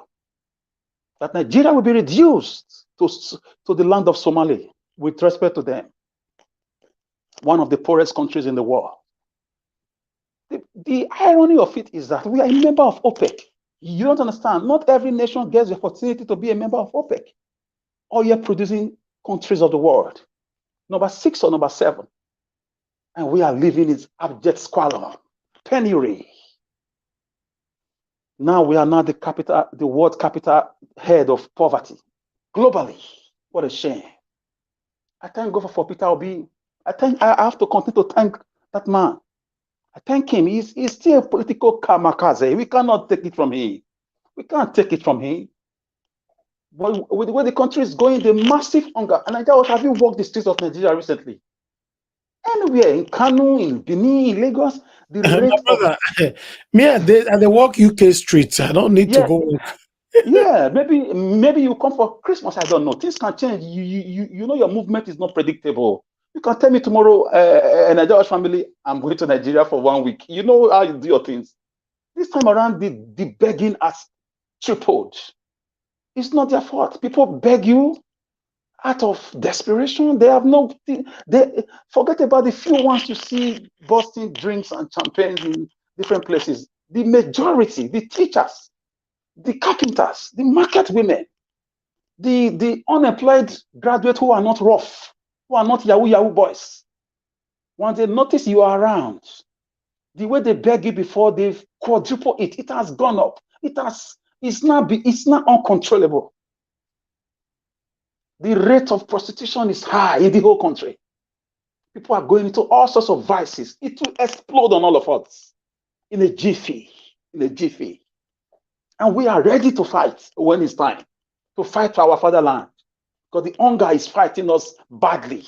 The prices of foodstuff, the insecurity, the lack of justice, election malpractices, the animalistic way of governors behaving in different states, lies upon lies. What governors do now is this. Let me tell you what's going on in Nigeria now with the governors, starting from Edo State. Generally, what they do is this. They just do a few roads and hire people to go to social media because they saw the power of social media with Peter Obi and the likes of Nigeria Watch and other platforms. They pump money into social media. They recruit people, give them clothes to wear, give them data, make them start lying. They'll go and copy some road in Abuja and say the road is in their state. It's what they are doing now. They'll copy some road, even outside Nigeria. In South Africa, they bring it in some states and start showing it. You'll be wondering, is it not the Benin I'm in? You go and trace that road, it's not there. And they'll start seeking for re-election. And before you know, they pay thugs, they intimidate people in different polling units, they manipulate and alter results, and they go to Abuja and do whatever they want to do there. They say you can go to court, you can go to hell. That is it. I mean, the violence is unprecedented. That's what governors are doing. They don't. There is no one single governor right now who can be singled out to say this one read. He read and is inspired by great men. No, nobody talk about how to imitate great people, the Awolowos of old. Nobody thinking about how to have legacies that children can read about and be inspired. No one is how to buy houses in Dubai, how to marry second, third, fourth wife, how to loot money that they will never finish in their entire generation. Nobody is even thinking about how to look at the legacies of Kwame Nkrumah of Ghana, whether at the presidency or at the governorship level. So how do you develop? Go and ask Singapore how it happened. They copied from the things done by Americans, the Germans, Italians, the Greeks. This is how you grow. The Chinese had to even copy at the time from the Americans. You cannot grow in isolation. Growth is very, very, very sacrosanct in leadership. If your leadership is not reflected on the transformation of your state and your people, I say Kabuturi Jetamenta is a fraud. Go to Edo State now. There is a massive propaganda going on because the government wants to impose a candidate. They are showing projects that don't exist. Most of them, 50% of the things they are showing, they don't exist. Most of them exist, but a lot of them do not exist. The same thing Uzodinma did because they believe they can use thugs to ring election when it's time for election and nothing happens. They can give guns to people and do whatever they want, like they did in the local government elections. A governor that cannot boast of 3 marketplaces in 8 years. He can't boast of public transportation that is viable. He can't boast of 1 primary school built under him. Yes, he pays pension. It's his duty to pay pensions. It's his duty to pay salaries. Is that an award? Is it wrong if as you are leaving office, they are commissioning light rail system that they are using tram in those states? Even if you borrow money to do it, you know why you are borrowing money and you are paying the long term, and you state it out to the people? Is it wrong as you are leaving, they are commissioning railway lines? I mean, what's it called? Tram across the whole Benin, across the 18 local governments. These things are not rocket science. People are doing it. It's not a federal government project. State government can do it. They receive billions monthly from IGRO, billions yearly from the federal government as oil producing state, which Edo State is part of it. We are watching them from the touch lines of history. One day we will come out with our vuvuzela to blow the trumpets and play their life story before them in different forums and conferences.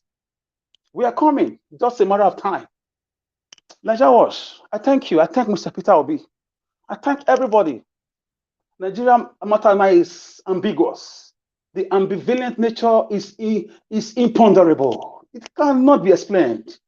There is this uncertainty. That's why people are running away. Those that can afford, visas are running, and visa agents are feeding facts right now. People are selling houses across board, and the government is just quiet. And we have a Ministry of Aviation. We have a Ministry of Information that knows that have people first-hand information about the business of the airports. How people are running away from the country. It's enough to call a state of emergency on migration and tackle the root causes of this massive migration. Nobody leaves his house ordinarily. The place you are used to, the weather you are used to, the climate you are used to, your friends, your neighborhood. Nobody. It's painful. Don't deceive yourself. No place is like home. If you go to Buckingham Palace, at some point, you want to go home. If you visit Washington, at some point, you want to go home. Home to a Brazilian is Brazil, even if he lives in America. Home to an Italian is Italy, even if he lives in UK. Every year, there is a time they tell you, I'm going home this year. I'm going home next year.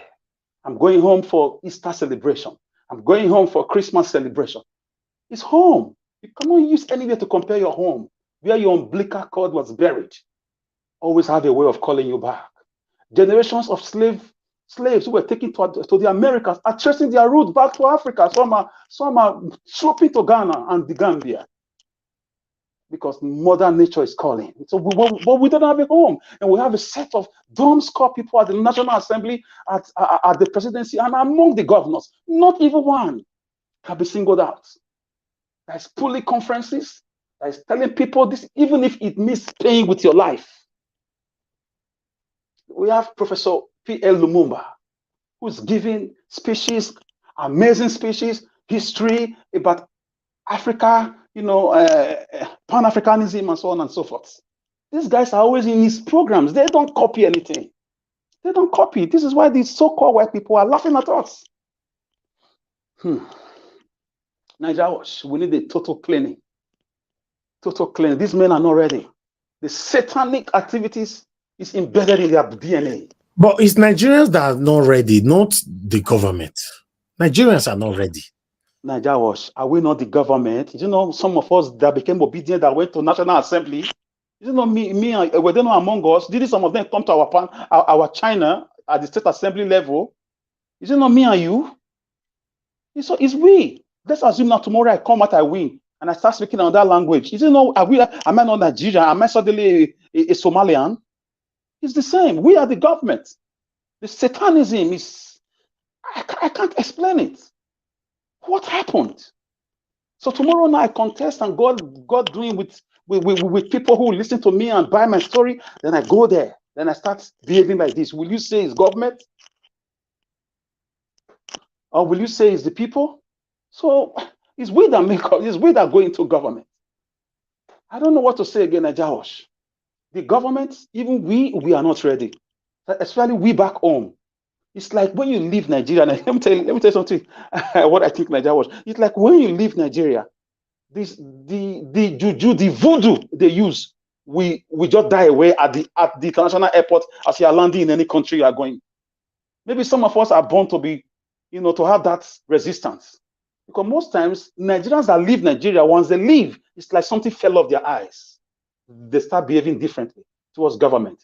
They start talking differently. I watched a video, a guy said, my God, if you have chance to travel, travel. I not sleep well. I don't have bad dreams anymore. I don't fight mosquitoes. I don't fight this and that. I'm very happy. This time is so organized. Thank God for Abro. He was praising Abro. I saw it on TikTok. Recently, I was forcefully dragged into TikTok matters, and I saw some amazing videos of people who are activists, who are calling the government out with their platforms. And the guy was making that video, like a 3-4 minutes video. It was like a 3-4 minutes video. He was praising himself for leaving the country and encouraging others to leave. Why? Because and he saw the difference. So we back home, the fight is in our hand. I don't know when we are going to rise up. I know that when we rise up, like the Ukrainians did, you guys, some of you can come home. Definitely, you will come home. I know diasporans do come home to vote. They do come home to get their PVCs. This is not hearsay. I saw it. During the Edo State election, more than 2,000 people from the whole world, Edo people, they came back home to help this unfortunate or ungrateful governor in Edo State. During the obesism, fire and marathon, obese tsunami, Nigerians that came back home are more than 200,000 across board. So Nigerians will come home. I know you don't need to drag them. If not Nigerians who are abroad, I give it to you guys economically. Social media wise, your sympathy and everything, even if Madam Rita always say, don't send money, don't send money. It's not only money. Sometimes the momentum, the way if it was Nigerians abroad that escalated OB movements, go and verify. It was Twitter, Facebook, Instagram, Nigeria Watch, other platforms.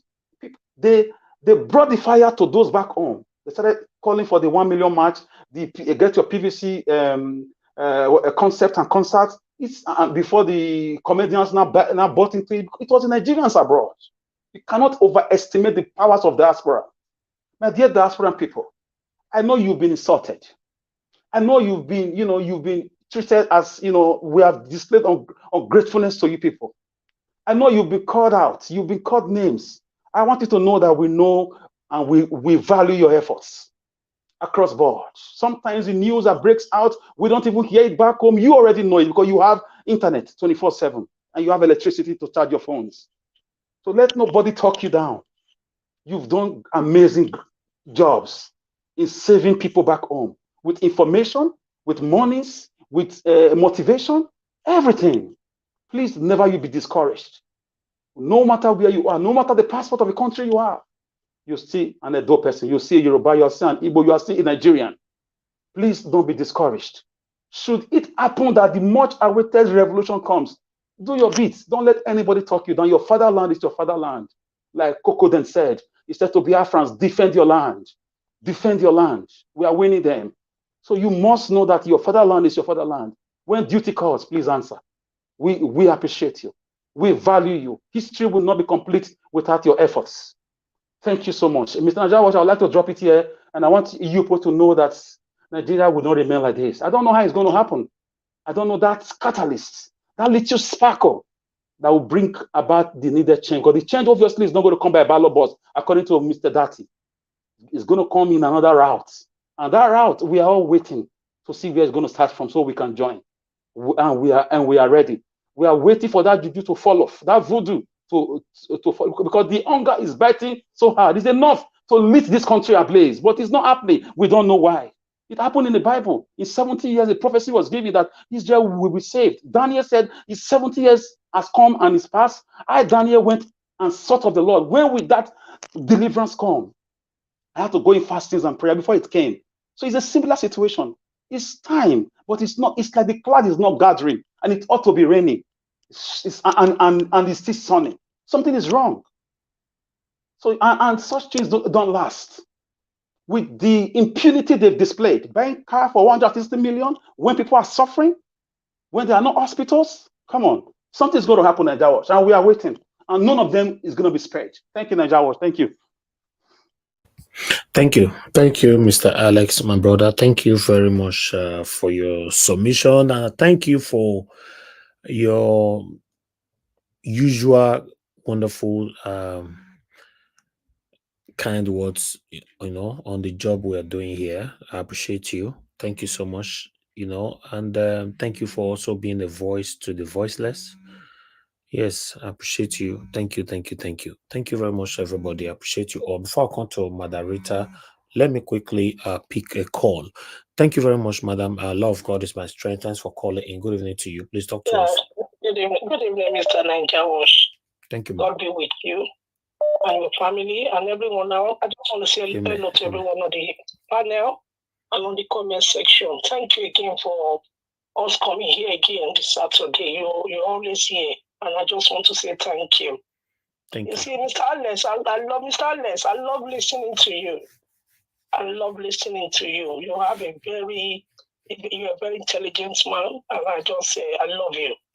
And I want to just say something about what you are saying, that you don't know how this thing is going to happen. Mr. Alex is getting there, don't worry. It's getting there. It's going to happen very, very soon. It's not going to be long.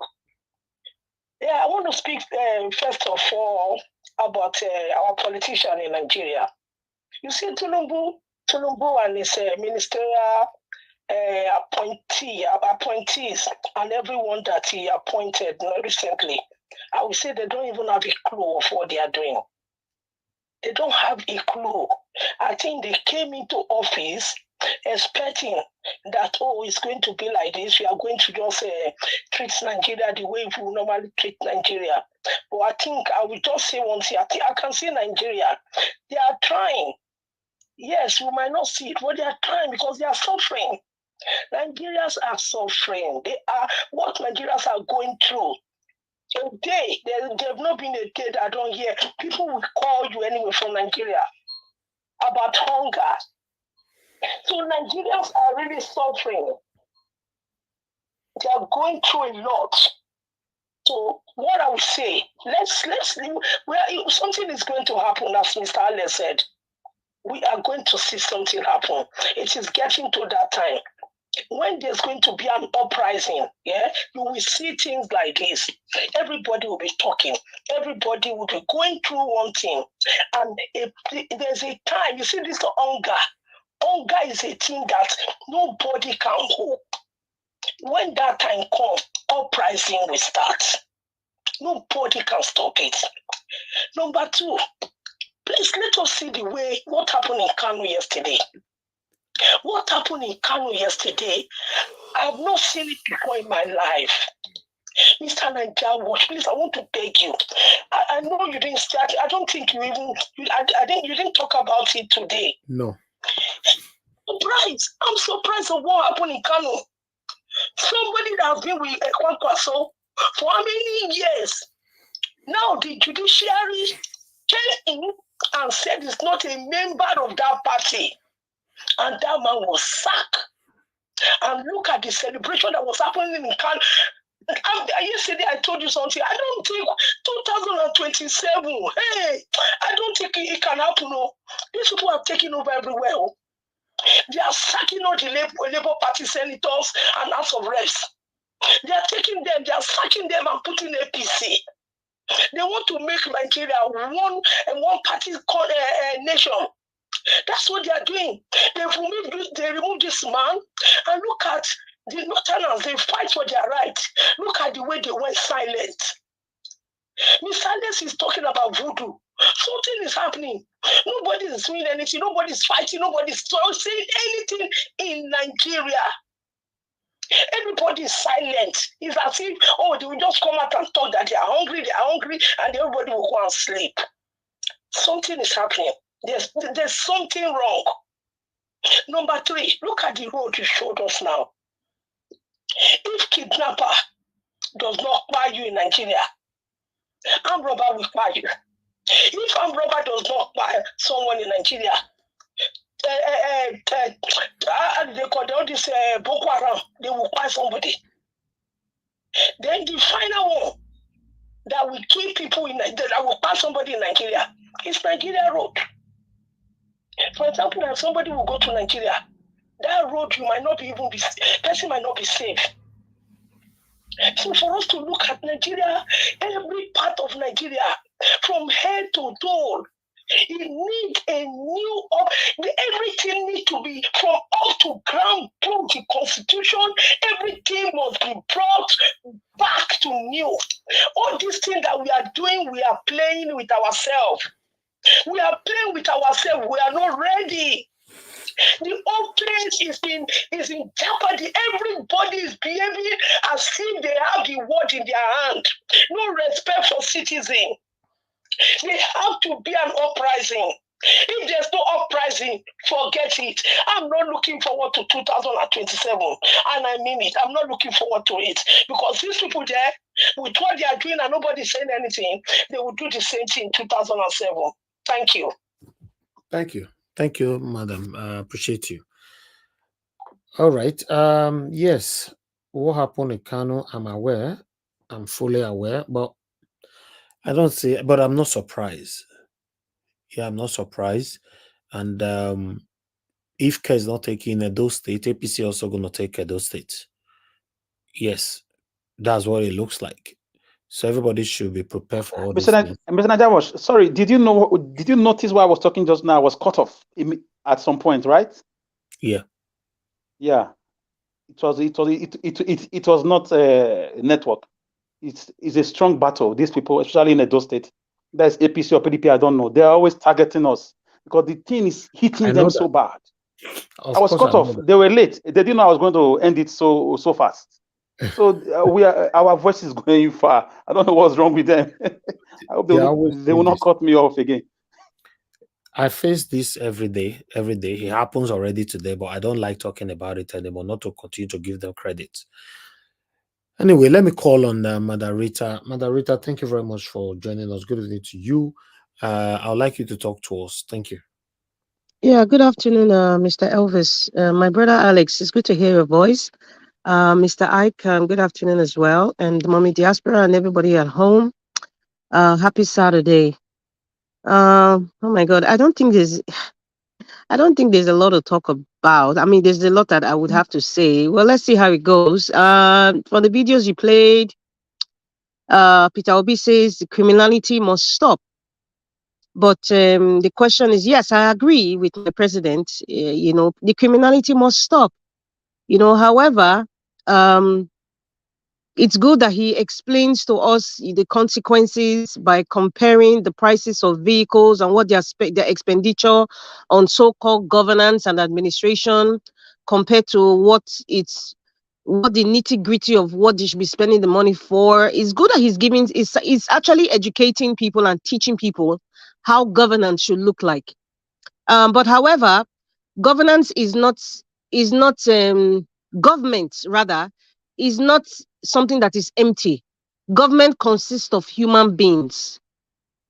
human beings practicing a certain process that suits them. Now, the issue is the human beings. And I think that's why he came and said, you know, it's the leadership. You know, we have a deficit of good leadership in Nigeria, if not across Africa, as a matter of fact. But how do we deal with this deficit now? We cannot deal with this deficit, present day deficit in Nigeria, by the ballots. That is my own personal belief. Because we have done it for so many years, it's not working. The only thing that is working is that they have, if the selected few have evolved in their evil practice. That's the only thing that we have gained. We have gained and is a sort of upgrading of evil. So you know, I think my president is Peter Obi is just trying to be very subtle. He's just trying to be careful. But I think he knows. I mean, for our vice president to say that, you know, Nigerians can take back their country anytime. Peter Obi knows that getting the Nigeria that he preaches about will not work by the ballots. And people would say maybe it's out of, you are trying to be vicious, or you're trying to be spiteful. It's not. Let me cite an example. If there's a fire, if fire is burning in your area, in your vicinity, on your street, Mr. Elvis, I'm sure you will not say, there's fire, in a very low voice. There's fire, Mona careful, Mona go fetch water. You will scream out and say, fire, fire, fire. Why are you doing that? You are doing that because of love, because you want the right things to be done.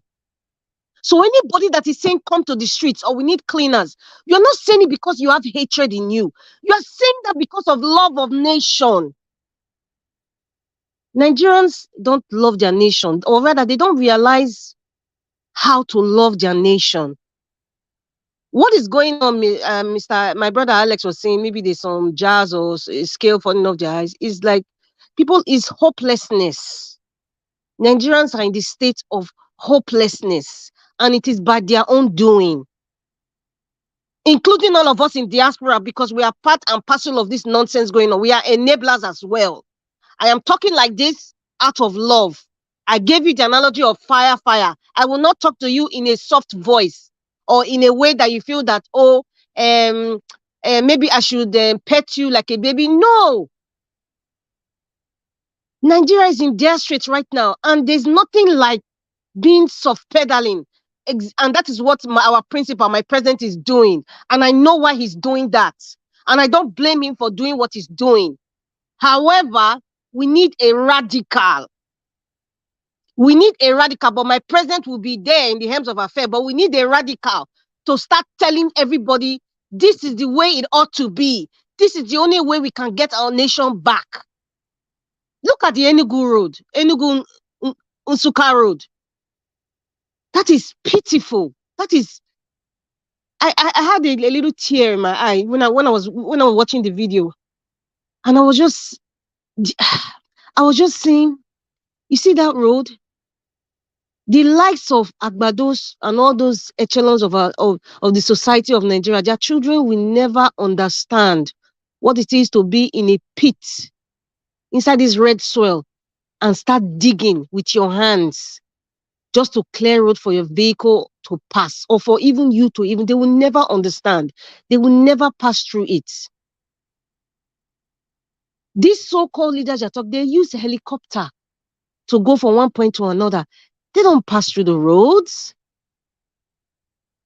So these people now, they're not human beings. The color of their blood, their blood is not red. Is it orange or is it blue? Their children will never ever experience this. Even they themselves will not experience this.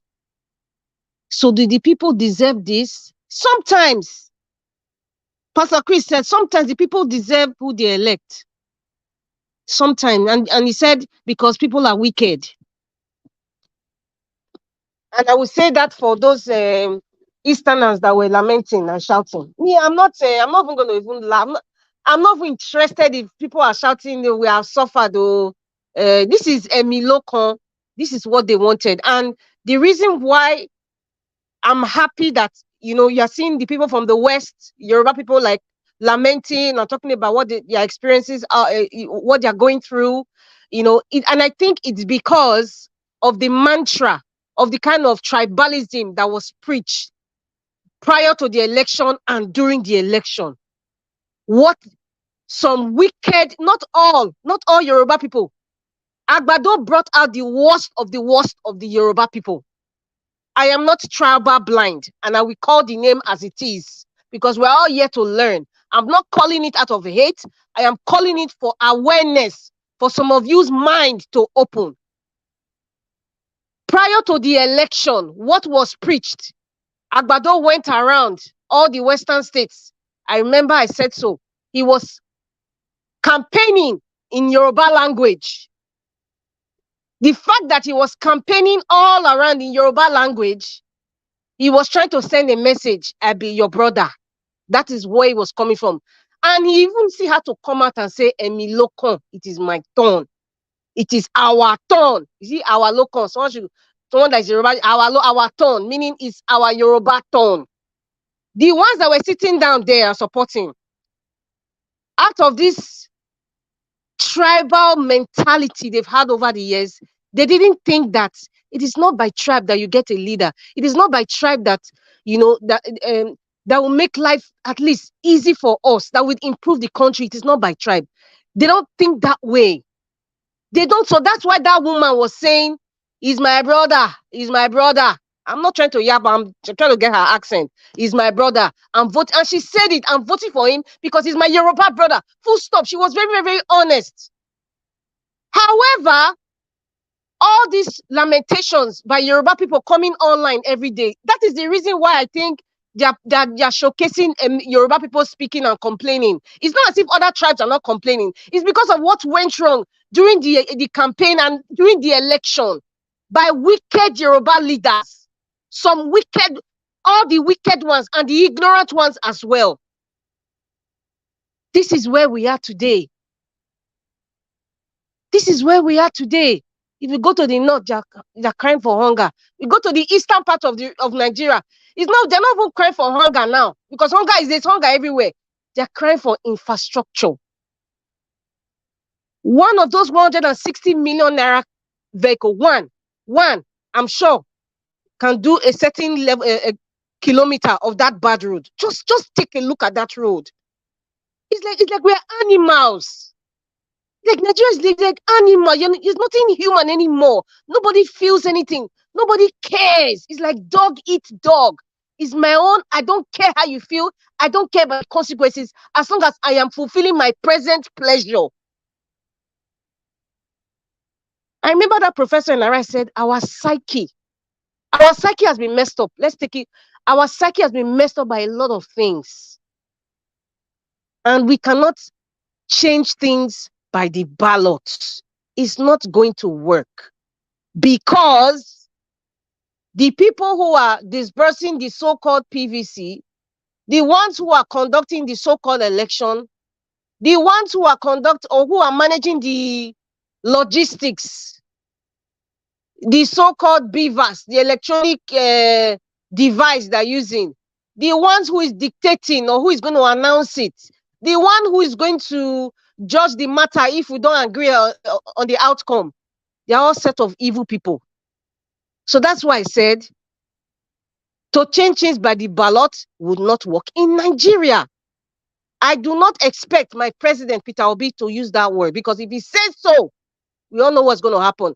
I am so glad that Yusuf Dati, Baba Ahmed, and he told everybody, Nigerians, you can get your country back anytime. The judiciary are not the ones to dictate who will be your president. If Nigerians don't want to get that message, the onus is on them. The onus is on all of us, because all of us are in it. Whether you live in diaspora or not, including me, all of us are in it. Bag of rice.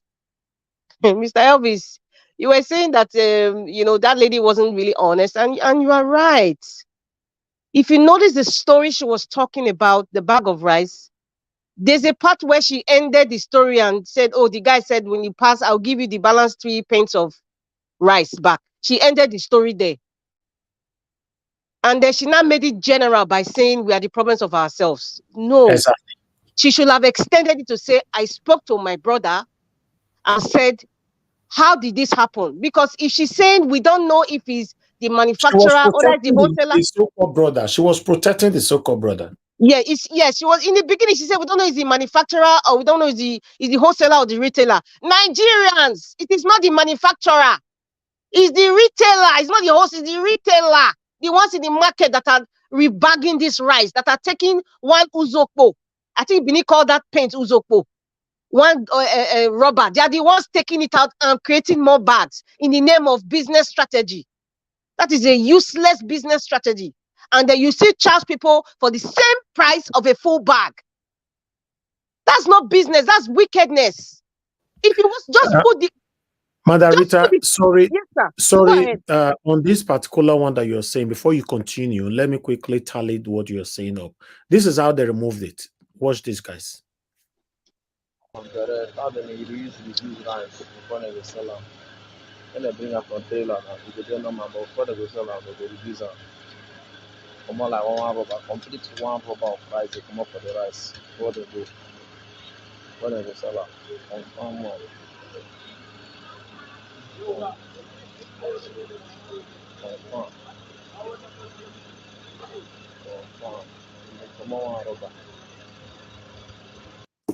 You see, so yes, Mother Rita, go ahead. Thank you, ma'am. Yes, you know, we all know the answers. We see it even in the market. We see when they are doing it. It is not the manufacturers that are doing it. It is us. We are doing it to ourselves. And you see charge for the price of a full bag of rice. So it's like you are charging the price of 2 bags for 1 bag. It is very, very sad. We are the problems. That's why I said, see, we are not ready. Do you know why? People are already comfortable in this cycle of wickedness. The Nigerians are comfortable in this cycle of nepotism, this cycle of pain. It's like it's a norm now normal thing. That's why they will tell you, let us move on, because they've normalized these kinds of behavior. I thank that actress for coming out, you know, to educate people for the bag of rice. There's so many things that people are doing. They mix all sorts of things with spices and all that. The mixing of drinks. People are suffering from kidney disease and liver disease. You don't know where it's coming from. Cancer everywhere. Is the adulteration of all these things. They do ourselves. That's the point. The point is we are the ones doing ourselves. Until we start sitting down and sit down to change the way we think and what is really in our heart about what kind of country do I really want. Change of heart and change of mind. That is where we have to start from. That is where we have to start from. Whether you are merging any political party now, there will not be change. The change will not come. It will just be the same old cycle, the same old brigade.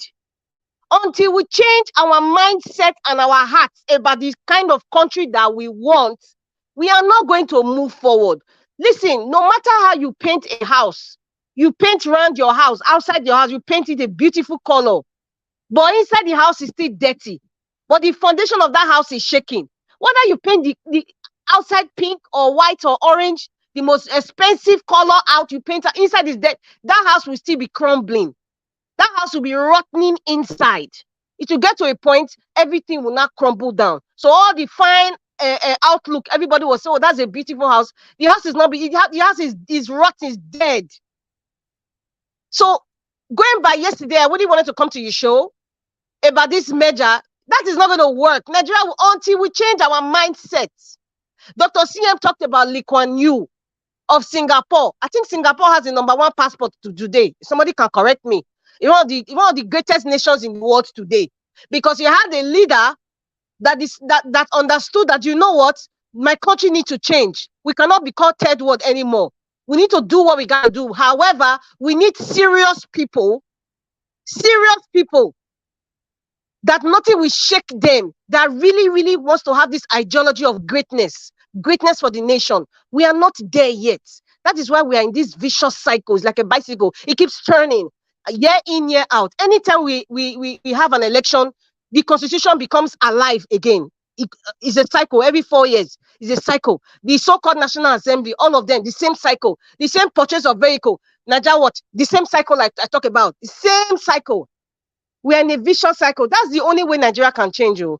We have to start changing our mindset. Look at this woman now. She sidelined the main issue, which is admonishing her brother to say, why will you do this? How did this happen? So that we'll know from her what her brother said, like, oh, they're not the one that did it. Oh, people have been complaining. They will know that, okay, manufacturers, then we'll start to shout about the manufacturers, those importing rice. You are not giving us the full bag.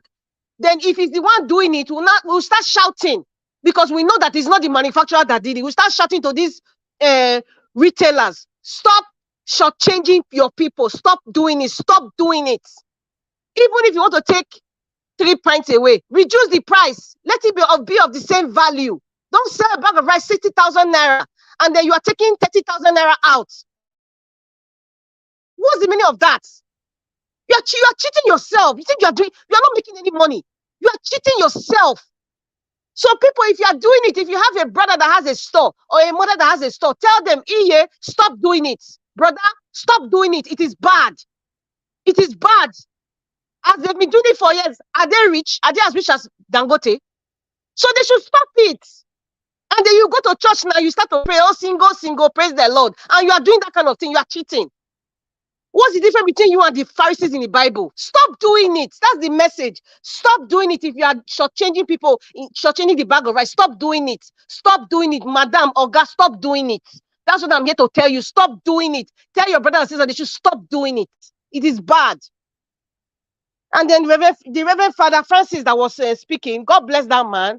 You know, he says it the way it is. And what he's saying is the truth. Okay, well, just an example of this rice now. You will still go to church, you still go and pay tithe, and you not pray to God. Oh God, help me, bless me, oh Lord, increase my horizon, and my business should go. How can your business go when you are cheating people? Stop doing it. In Nigeria, politicians will steal money and they'll go to jail and come back. They'll still go and they'll do Thanksgiving. They'll even show Ashwebi join the. Ah, man, what is wrong with us? What happened?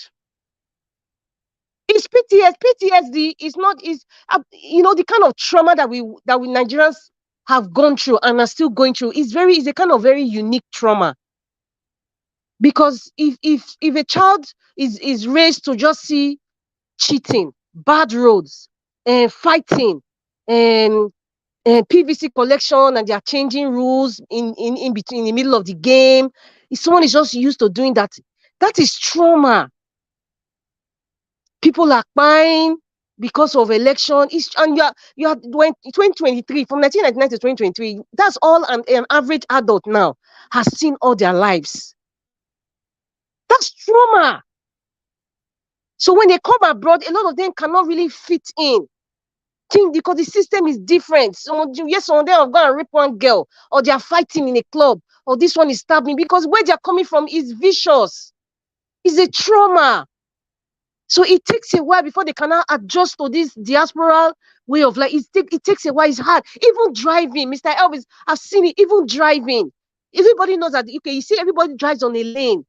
It's someone coming from Nigeria now that has never traveled abroad, has never driven. If they come here to drive, they are not able to stick to one lane because the psyche is messed up. It takes a very long time before they are able to keep driving on one lane and stop honking, ping, for nothing. Because we're coming from a madhouse. That's trauma. If you don't know, my people, that is a form of trauma. So Nigerians in Nigeria now are so used to that trauma, is now like a norm. The psyche has been messed up. How can we get it back is the question. It will not be by the ballots. It will not work. Dati has said so. My president has given us different insights, has told us what a leader or a president should look like. Our leader has taught us how your expenditure should look like, how your budget should look like. He has educated us. He has done the mathematics. He has done the social studies. He has done everything. That is the role of a great leader. That's Peter Obi. He has done that part. Ahmed Dati has now told you the practical of how to get back your country. So what else is there? That hopelessness, partly, I would say that hopelessness is this talking that we are talking. We're trying to give them hope to say you can do it. And then you see the so-called, let me not say the so-called, with all due respect, you know, the religious homes, the religious houses, they're not doing a very good job. If we had like 20 of Reverend Father Francis, forget about the denomination now, including the Islamic side as well. If you had like, let's say 50 of them in Nigeria, constantly talking like Reverend Father Francis, constantly saying things the way it is, people's psyche will start to change. People's mindset and their hearts will start to change. But a lot of them are not doing it. And that's why we are in this vicious cycle, unfortunately. And thank God for people like Mr. Elvis for bringing this platform for us to come out here, educate people, make people realize this is what ought to be, not what you think it ought to be. Nepotism does not grow a nation. I gave an example of how did Christianity spread around the world in Europe alone, in Scandinavia. How did Christianity succeed in standing in all those countries? Do you think it's by them preaching repent? It did not work like that. It did not work like that. They were vicious with it. They forced people to change. They forced people to drop their old ways of worshiping God. They forced them, and it wasn't looking good. If you really want to read the history of how Christianity spread in Europe, it wasn't looking good. And that also applies to leadership. If you really want change, in Nigeria, if we really want change in Nigeria, it is not by the ballot, my people. Thank you very much, Mr. Elvis. Let me stop here. Thank you, Madam Rita. God bless you. Thanks for your submission. Okay, before we come to the next person, I would like to play this video relating to our state, Edo State. You know, I think it's a very interesting video, but I'm going to be posting it on our WhatsApp group as well. Well, let's listen to this quickly. People started reacting that maybe I don't want a certain governorship candidate. Now, look at this is my message. Any governor who does not understand the problem of his people cannot solve the problem of his people. He will be solving his own problem, thinking he's helping the people. I give you an example. If not that Obaseki does not understand the Edo people, he would have since solved all the problems. Because in his mind, he has done so much for Edo people. I have sat with the governor in a meeting for 4 hours.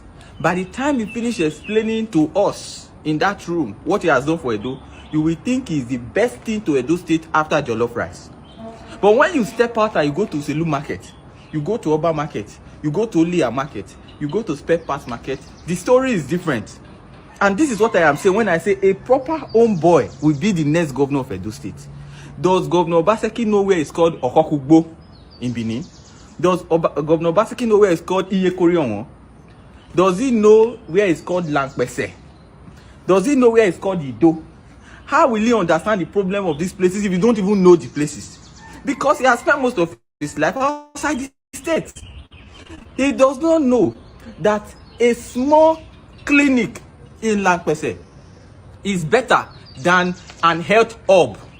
He does not understand that building a small primary school with 6 classrooms is better for the people of Okokugbo than building an education hub. He does not know that putting money in the pockets of market women is better than building a mower. That is why all his development is centered around Ring Road. If you leave Ring Road, if you enter Sapele Road, you will get to a mower. From Sapele Road, you go down small, you will get to State Secretariat. From State Secretariat, you go down small, you will get to Stella Basanjo. That's where the development ends. When you now enter GRA, Golf Mills, you go this, everything centered around Ring Road. Not even Oredo. If we are talking of the old Benin, does Governor Obaseki know where it's called the CEO in Benin? How will he know that when it rains now, people swim out of their houses? This is what we are talking about. Anybody who wants to lead the people must know the people. You must know what they need. You must understand their thinking. You must understand what goes on in their head. This is the message. So the next governor must come from within us. We can no longer afford to go and import people from Lagos, from Abuja. I'm not saying no. I don't have any problem with anybody who lives anywhere. But it is better you have one of your own in office a man who understands the people. And it's not like even here when we are talking of ethnicity, I am from Edo North, but I am more Asam than some people who are living in abroad. I speak Bini more than some people who think they are Bini people. They are bringing money now to buy the process. They are coming from Lagos. They want to buy the process. Are we slaves? Those of us who are here working in this state day and night, don't we qualify to be governor? Some of you who are shouting around the place for them, do you not qualify to be governor? A word, they say, is enough for the wise. Thank you. Exactly. A word is enough for the wise. Okay, I just wanted to bring that in. But meanwhile, let me go to Mr. Ike. Mr. Ike, thank you very much. Yeah, and George, can I react to that in 1 or 2 minutes, if you allow me? Okay, that's fine. Go ahead. You see, for me, wickedness, it does not have a word. To be wicked, to be satanic, to be demonic, to accumulate people's money. What this guy just said just now is the right way to go. I know that guy. He's a human rights activist, a political analyst. He's always on air on ITV sometimes. So I don't know when the system is going to allow young people who are vibrant with ideas to go into the system. Not people who just appear from oblivion with bags of money to buy the process. And we are part of the problem. We are singing hallelujah now with the governor and whoever he wants to bring. They are showing us non-existent project as achievements, and we are not even questioning anything apart from social media like this. Media houses are being bought. Market women now, they are being bought. They forget that the scorching sun and the heavy rains still await them after elections in 2024. The youth now, they are leaving the country, they are leaving the state in drones. So some of us need to start dreaming. And when you come out now, you want to do something, is some of us that will also tell some of us, oh God, you never strong rich. How much do you have? Who do you know? What have you done? It's a big calamity. It's a big calamity. That is why government will be bold enough to want to impose some. But look at, it's been a change. It's a change continuation. Who brought Lucky Benedict, his father, in conjunction with the Kaduna Mafia, because the father is part of it. After Igbenedion, who brought Oshomole? The same Lucky Benedict. Who brought Obaseki? The same Oshomole. What is the Obaseki trying to do? To bring one Isha man called, I've forgotten his name, Dr. Igodalo, allegedly. So it's a continuation. No son of a poor man from the trenches who went to school, who's a normal person, maybe a master's degree or a BSc holder, who is vibrant with ideas, who can travel across the nook and cranny of the state to identify with the masses and their problems. They will not allow it. Come up now with a group or with ideas or with a party, they will shut you off. They'll tell you to go and join this. It's a big problem. There are brick walls and bottlenecks. But I hope, as this guy spoke, other youth will speak up so that we can take over our lands by ourselves, not people bringing people from Lagos, from Abuja, from Chicago, and from Canada to come and, do what Obaseki has just finished doing right now for 7-8 years, with respect to those who live abroad. We want people amongst us, people who are qualified, people who can be verified, not people from Lagos. We are tired of hearing Lagosians. Oshomole was brought from Abuja as a Labour Congress president. So this bringing, it has not brought us any good. It's all about stealing. Up to today, 30 billion naira water storm project is still missing. There's no, Edo State is always in trenches, so whenever it rains. Nigeria Watch, it was meant to be an interjection. It's not my turn. I've talked before. Thank you.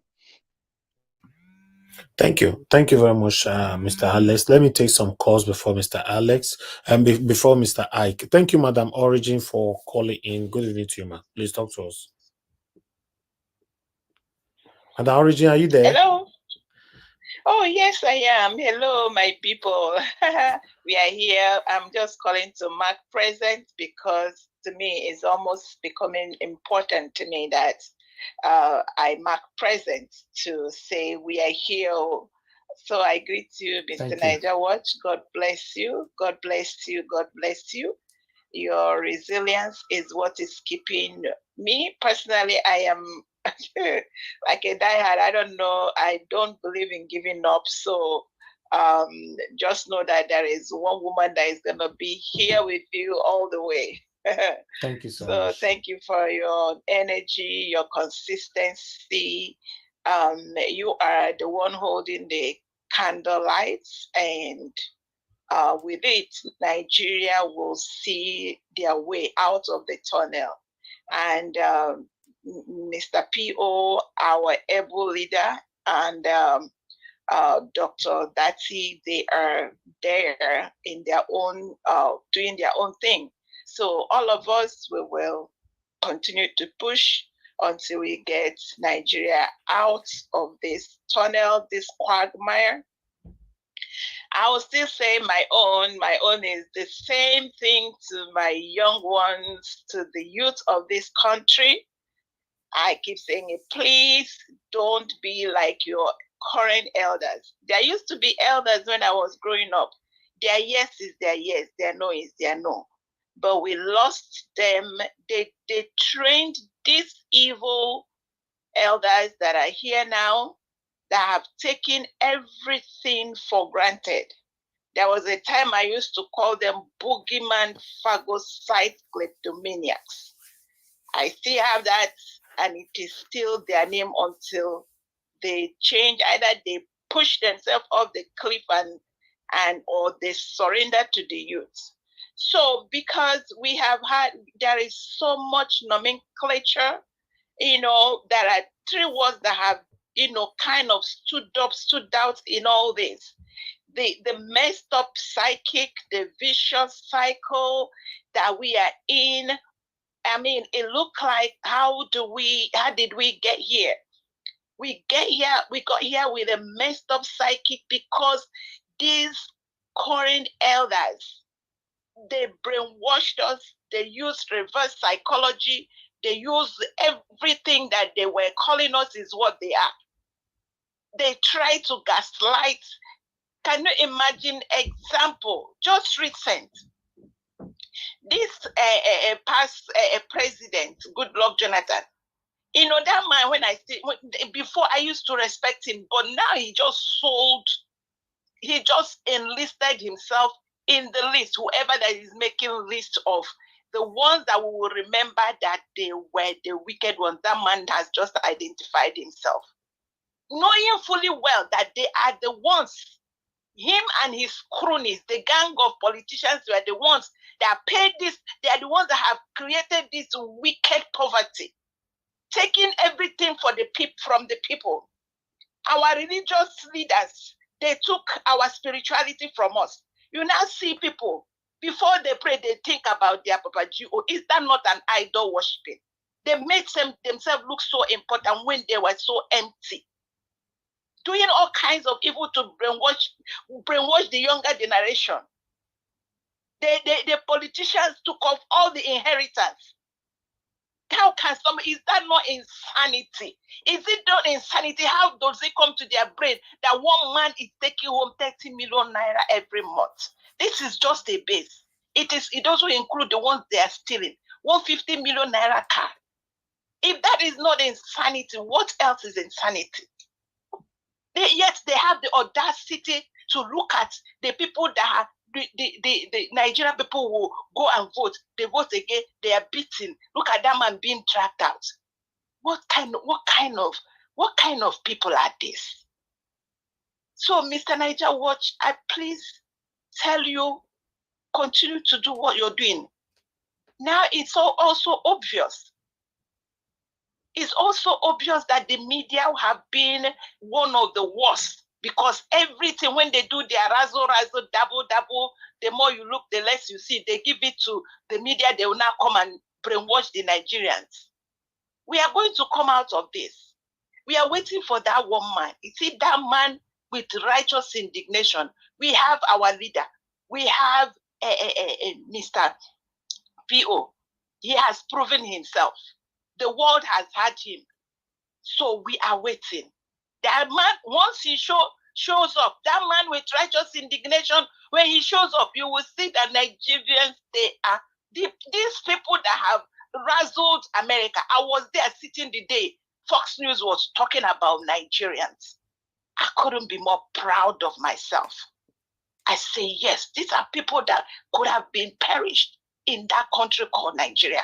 When these wicked elders and wicked politicians, the criminals, the mugshot organization, the resource, the reservoir of evil, axis of evil, gathering together, punishing and destroying lives of people. They should not worry. Their days are numbered. I'm here to make my voice, to lift my voice and say, I know I'm not part of this evil. Oh.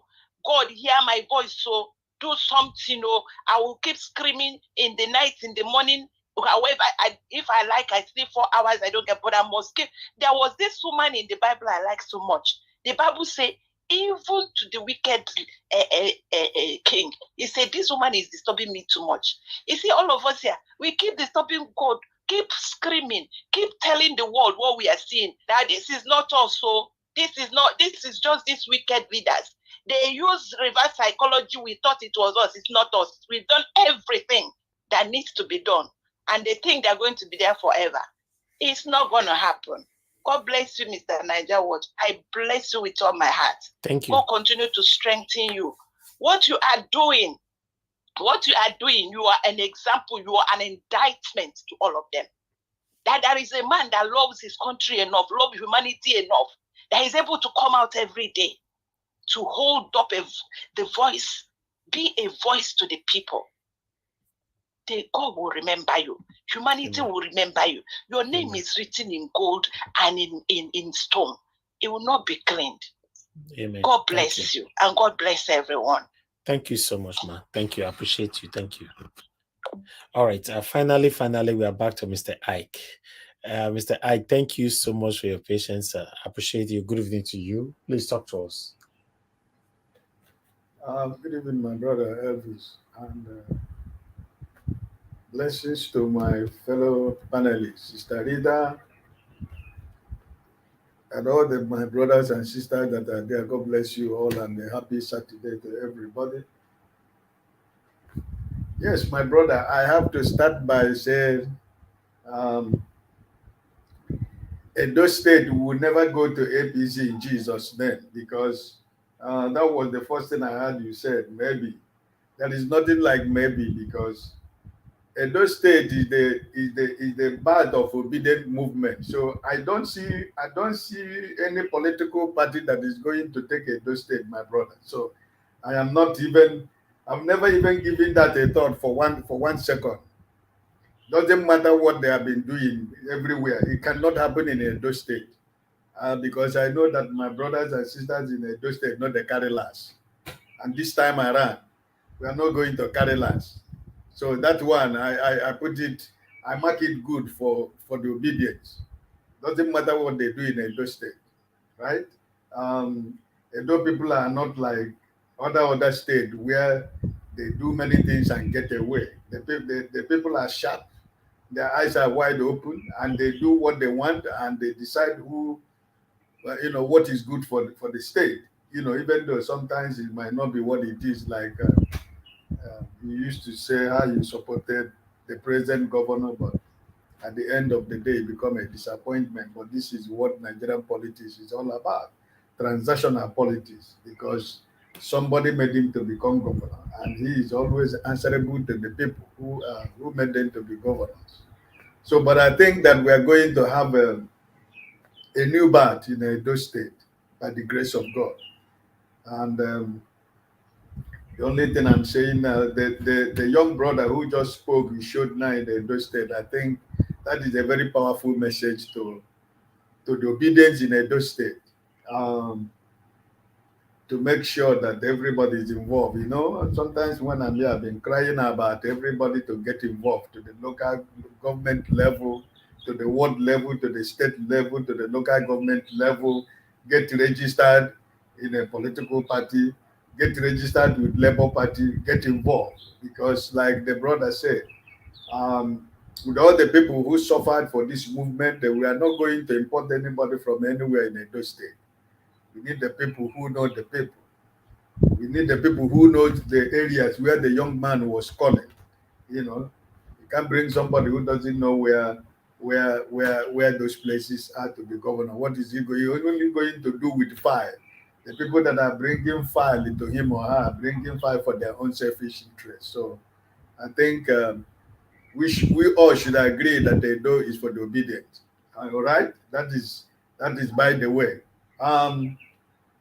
Listen, the people that are the videos we are showing about the people that were crying, mostly my people from the West. Well, it was the politics of a Miloko, you know, politics of religious bigotry and tribal bigotry that was practiced, that was used during the election.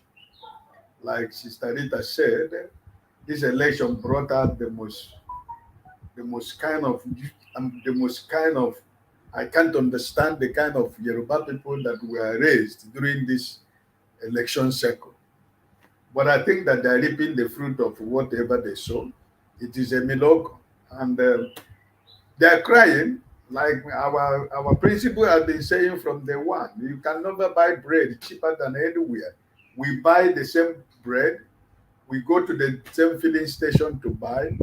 We go to the same security. We follow the same boss. So there is no separation. So everybody is feeling the heat. So, but they are crying the most. What the obedient and patriotic Nigerians were crying was because our mandate was stolen. We are hardworking people.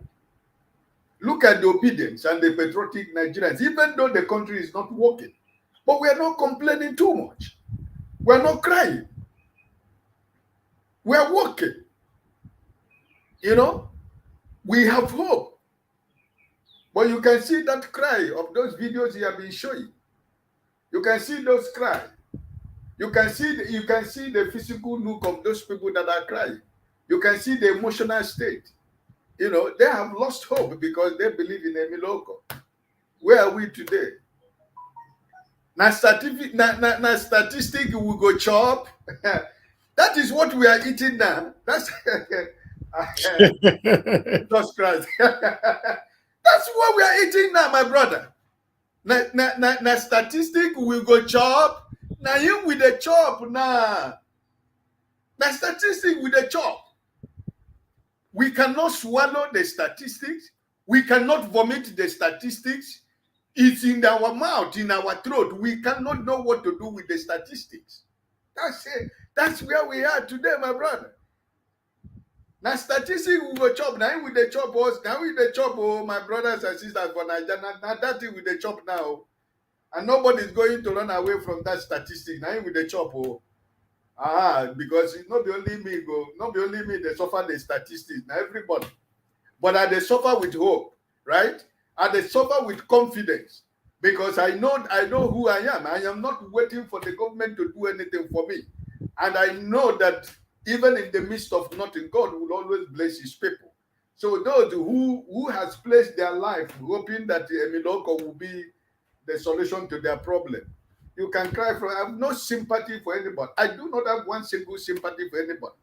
You know. So it is what it is, my brother. Now statistics now with the chop now, and there is no running away from it.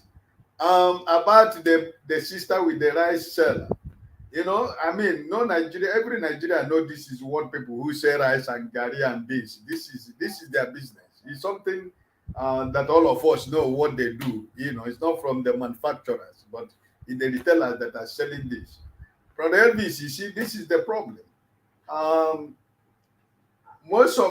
That's why it's not good for you to imitate people. I used to tell people, you don't imitate people's wealth, but always be inspired by the success of people and work your way through to your own success.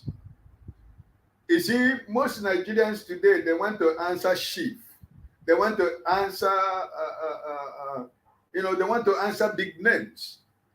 Like Sister Rita was saying, at the end of the day, when you steal by tricks, you build a mansion, you buy so many cars, you go with convoy. That is what I used to call. You are inside an air-conditioned house and inside an air-conditioned car. But the heat that is coming out of your body, the air condition in your car or in your house cannot be able to quench the heat. This is what is obtainable in Nigeria. You know, greed, you know, quick to make wealth. Oh, I want to be like Brother Elvis. Why, if Brother Elvis make it, does he have two heads? Most Nigerians, we forgot that our destinies are different. Our timing of making success is different. You cannot achieve success without planning. You have to be ready for the bumps roads. You have to be ready to walk upon the thorns, upon the nails and the stones. And you'll be doing it with hope that at the end of the tunnel, you'll be able to achieve success. But most Nigerians are not ready. They only want to, you see what the Nigerian youth are doing today in the universities. They want to ride limousine in the university. They want to ride Lincoln limousine while they are still in the university. See the cultism and the other things, other crime in Nigeria. So you see, this is it. The sister, like the Sister Rita was saying, what he was supposed to do was to make sure that he call out that brother. Tell him that what you are doing is a crime. And tell him that even though you go to church and pray for 1 million times, God is not going to answer that prayer. Because you are cheating somebody. You are cheating, you are committing a crime against your fellow man. And when you go to church, your pastor will bless you or your reverend father will bless you. You go and give a lot of money in the church. They will give you the front seat. Listen, those blessings ends there. When you step out of that hall of church, that's where the blessings end. Because you have a blood in your hand. You know, you have killed human beings in different ways. So Nigerians themselves should search their consciences, you know, and watch what they do, because so many things Nigerians do, they say they are smart. Now, oh boy, now are they smart? Now, smartness, now. Those things are part of our problems. You know, so it is applicable to so many businessmen and women in Nigeria. This is what they do.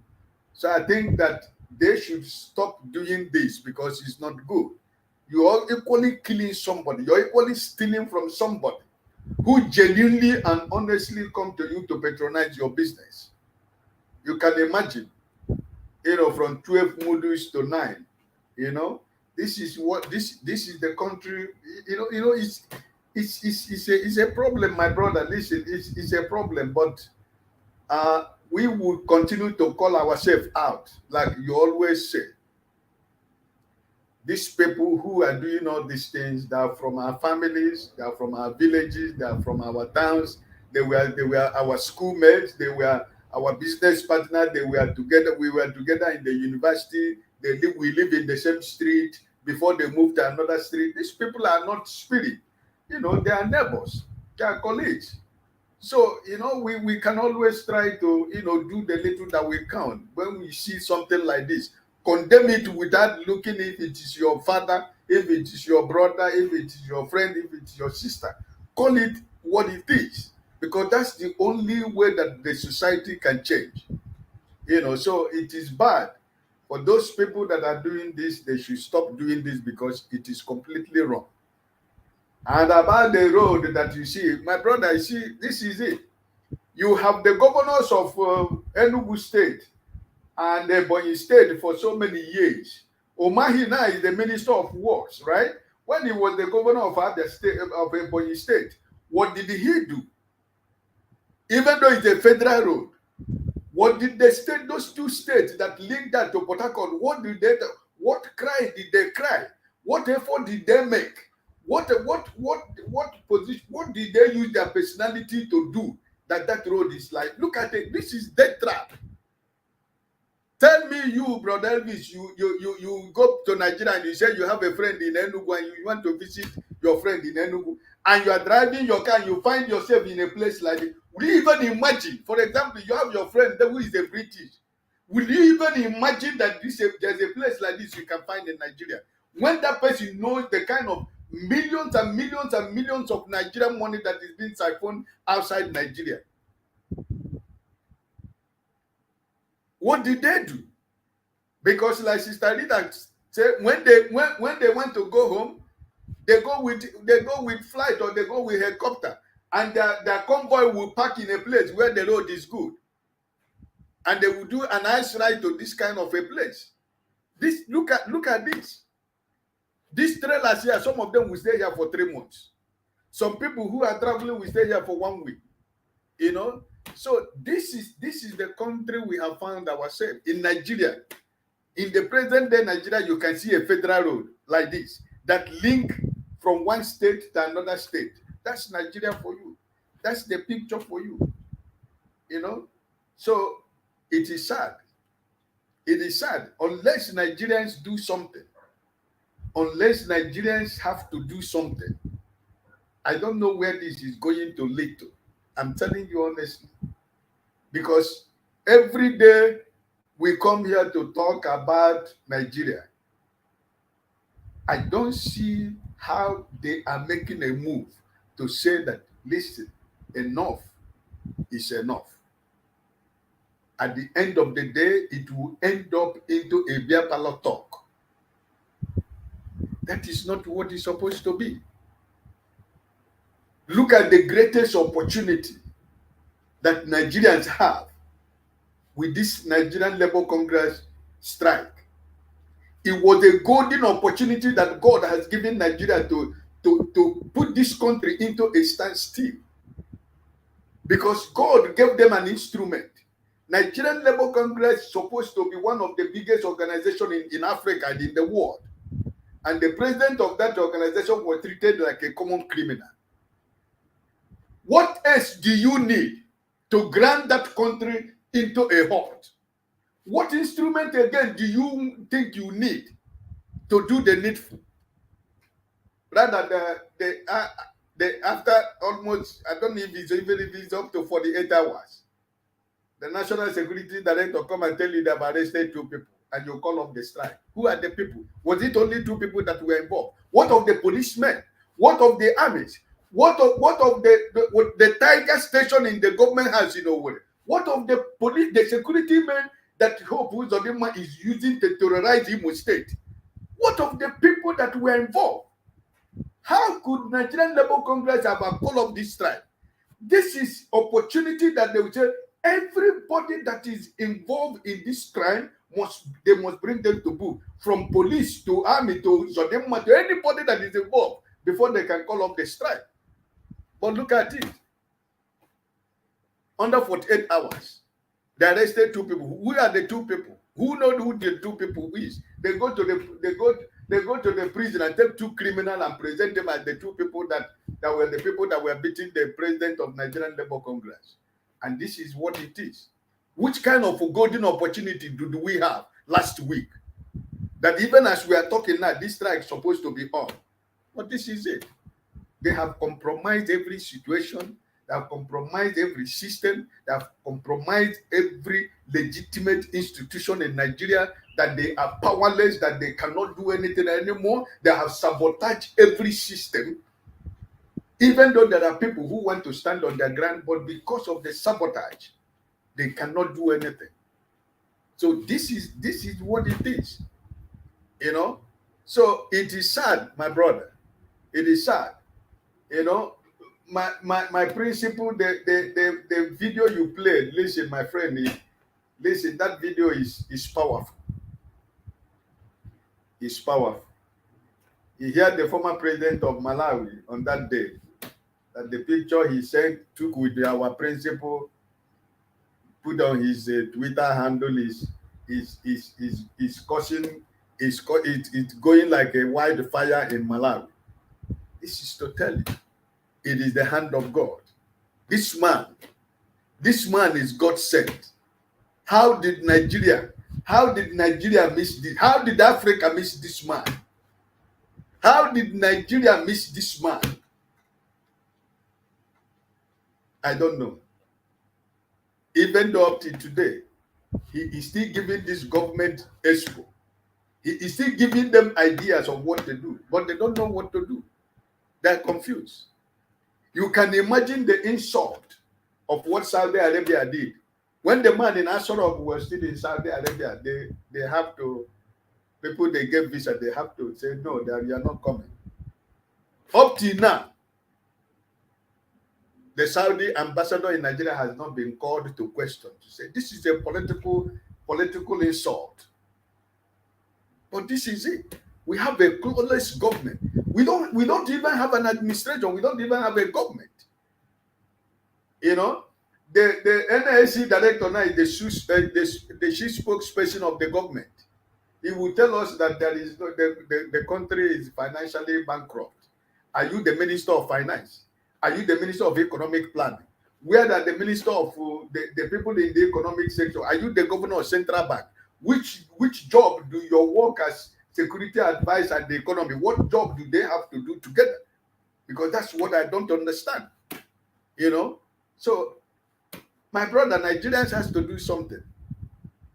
And as we that we are here talking, people think that this talk is not doing anything, it's doing a lot of things. People who think that we come here to waste our time, I'm going to disappoint you, because what we do in this platform is hitting them hard. And that's why they're trying everything. Now what they do, they give people, they pay people, they go to different platforms, they dress well, they go to different platforms because the Nigerian media cannot help their lives anymore. So they select people who are good with media. They select them, they go to different platforms to try to defend the government, what they are doing. But we know the truth. You know, we know the truth. So my brother, I want to thank you for what you do. Thank you for your sacrifices. It is God. It's God who is going to bless you. It's God who is going to reward you. A day shall come when each and every one of us will be able to tell the story of what Niger Watch help us to do in this life. Our children and our family and friends, you know, a day shall come when they will remember this Niger Watch. Through this Niger Watch, life was changed, life was transformed. Nigeria became a better country, you know. So I want to thank God for your strength, for your grace, you know. Never give up, because as long as our principle is that life is healthy, I have hope. I have hope for better Nigeria. Thank you. I have hope for a new Nigeria, you know. So please, God bless you. But remember, I don't know the carry last. Don't say APC might. No might. Edo State is forbidden. Even if no other state, we must take Edo State. So I'm only trying to appeal to you and all the people of Edo State to shine your eyes during the time of the primary of Labour Party. Let the people that is on the ground, let them, and I want to let you know that our principal is interested in Edo State so much about who becomes the governor of Edo State the next cycle. So I think that what he said after this, and when he started these visitations, I think Edo State people will hear his voice loud and clear, you know, who becomes the governor of Edo State, or the kind of a candidate that we need in Edo State, because this state can never go to any other party. I don't care whatever they do. I don't care how many years the man that is there have ruled Edo State.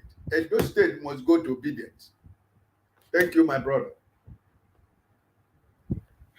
Thank you, Mr. Ike. God bless you, sir. Yes, hopefully those states will go to obedience, but the way things are going now, who knows? But let's see how it goes. Thank you for your wonderful submission. God bless you, sir. Thank you, Peggy Modi. I appreciate you. May God bless you. Say, Mr. Niger Wash, may God continually bless you. I pray sincerely in Jesus' mighty name. Amen. I say a big amen to that. Thank you so much as well for your encouragement. I'm grateful. Thank you, thank you, thank you. All right, my people. I never ask since Mekuna give me like. So let me check on my like to see if people don't give me like. I currently have 201 likes. Can we take that to 300? If you are listening to us, please press on the like button. Let's take this further. Okay, let me call on the next person, which is give us a mandate. Give us a mandate. It's good to have you on the panel. Good evening to you, sir. Talk to me.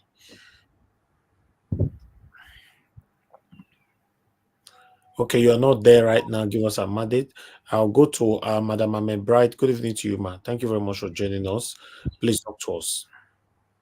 Good evening, Mr. Ellis.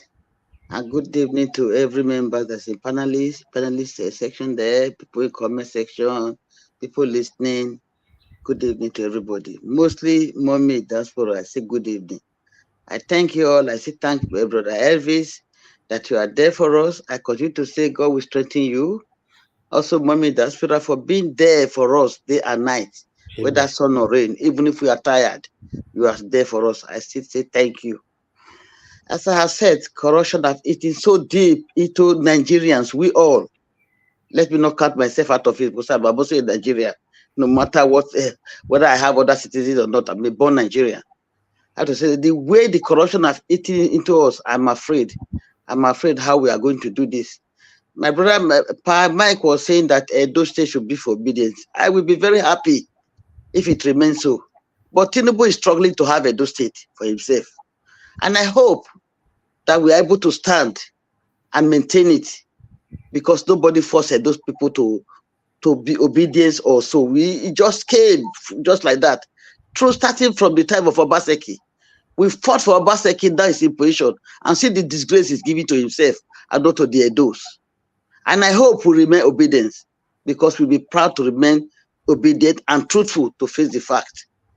As I've said, corruption started everywhere. Where there is no corruption, no office in Nigeria. That they started the moment you enter Nigeria, one moment before you step down, the first customer you will meet, they will start bribing you. You will have to spend your money till you are out. Even if you are going back, the same thing. Customers, they are what do they say? All those people working at the airport there, they are all rich. Even if you want to enter a car anywhere, whether from Benin to Lagos or anywhere in Nigeria there, you will see they will give you higher amount of transportation. Do you think that is the real price of transportation? Not at all. They are taking more price because you will see the drivers will have some certain amount of money behind him at his car there.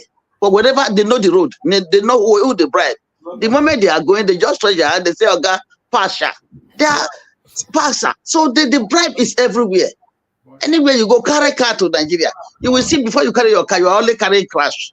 The important things, they are all out. Customs. Carry good truck or this was it container to Nigeria. Your container, they will seize it. Or take the container to somebody, take some of your part, give it to somebody, carry container. They will come and tell you, say, your own brother. They will even come and tell you, say, oh, customer have seized it. There are many excuses that they will use that you cannot really prove. What do we do? They say enemy at home. Enemy, they start from home. They start eating you from home. Every part of us, every one of us, we have to check our manners and attitude. Please, are you talking to me? I don't. Hello. Please, is Mr. Ike down muted himself? Go ahead. So I thought he was talking to me. So that corruption is everywhere. We just have to start taking care from home. Enemy at home, from home.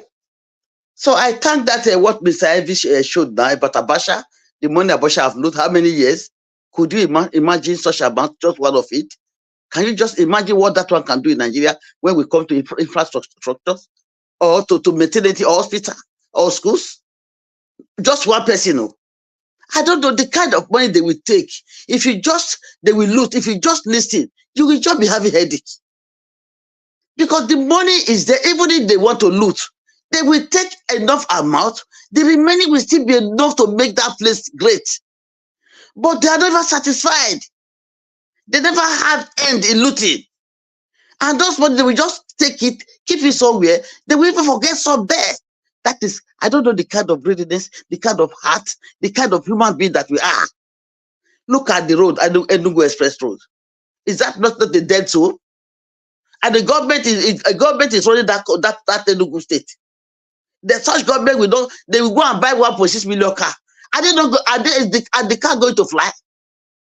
You see the kind of brain that we have with we Africans.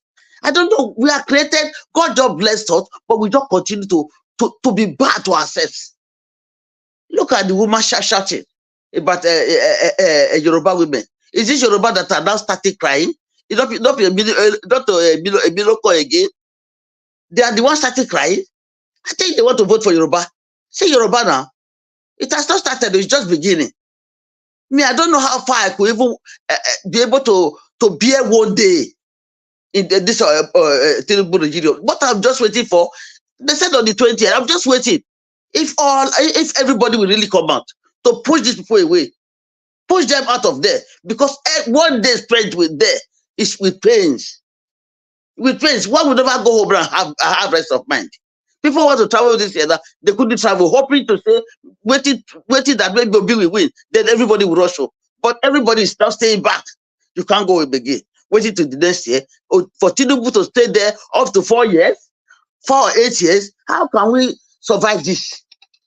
How can we survive this with the way Tinubu have just started doing things now? I'm just so afraid, though. I don't know how I can spend one day with Tinubu, though I'm not there in Nigeria. Because so long as I'm not there, my people are there, I'm still feeling the pain myself.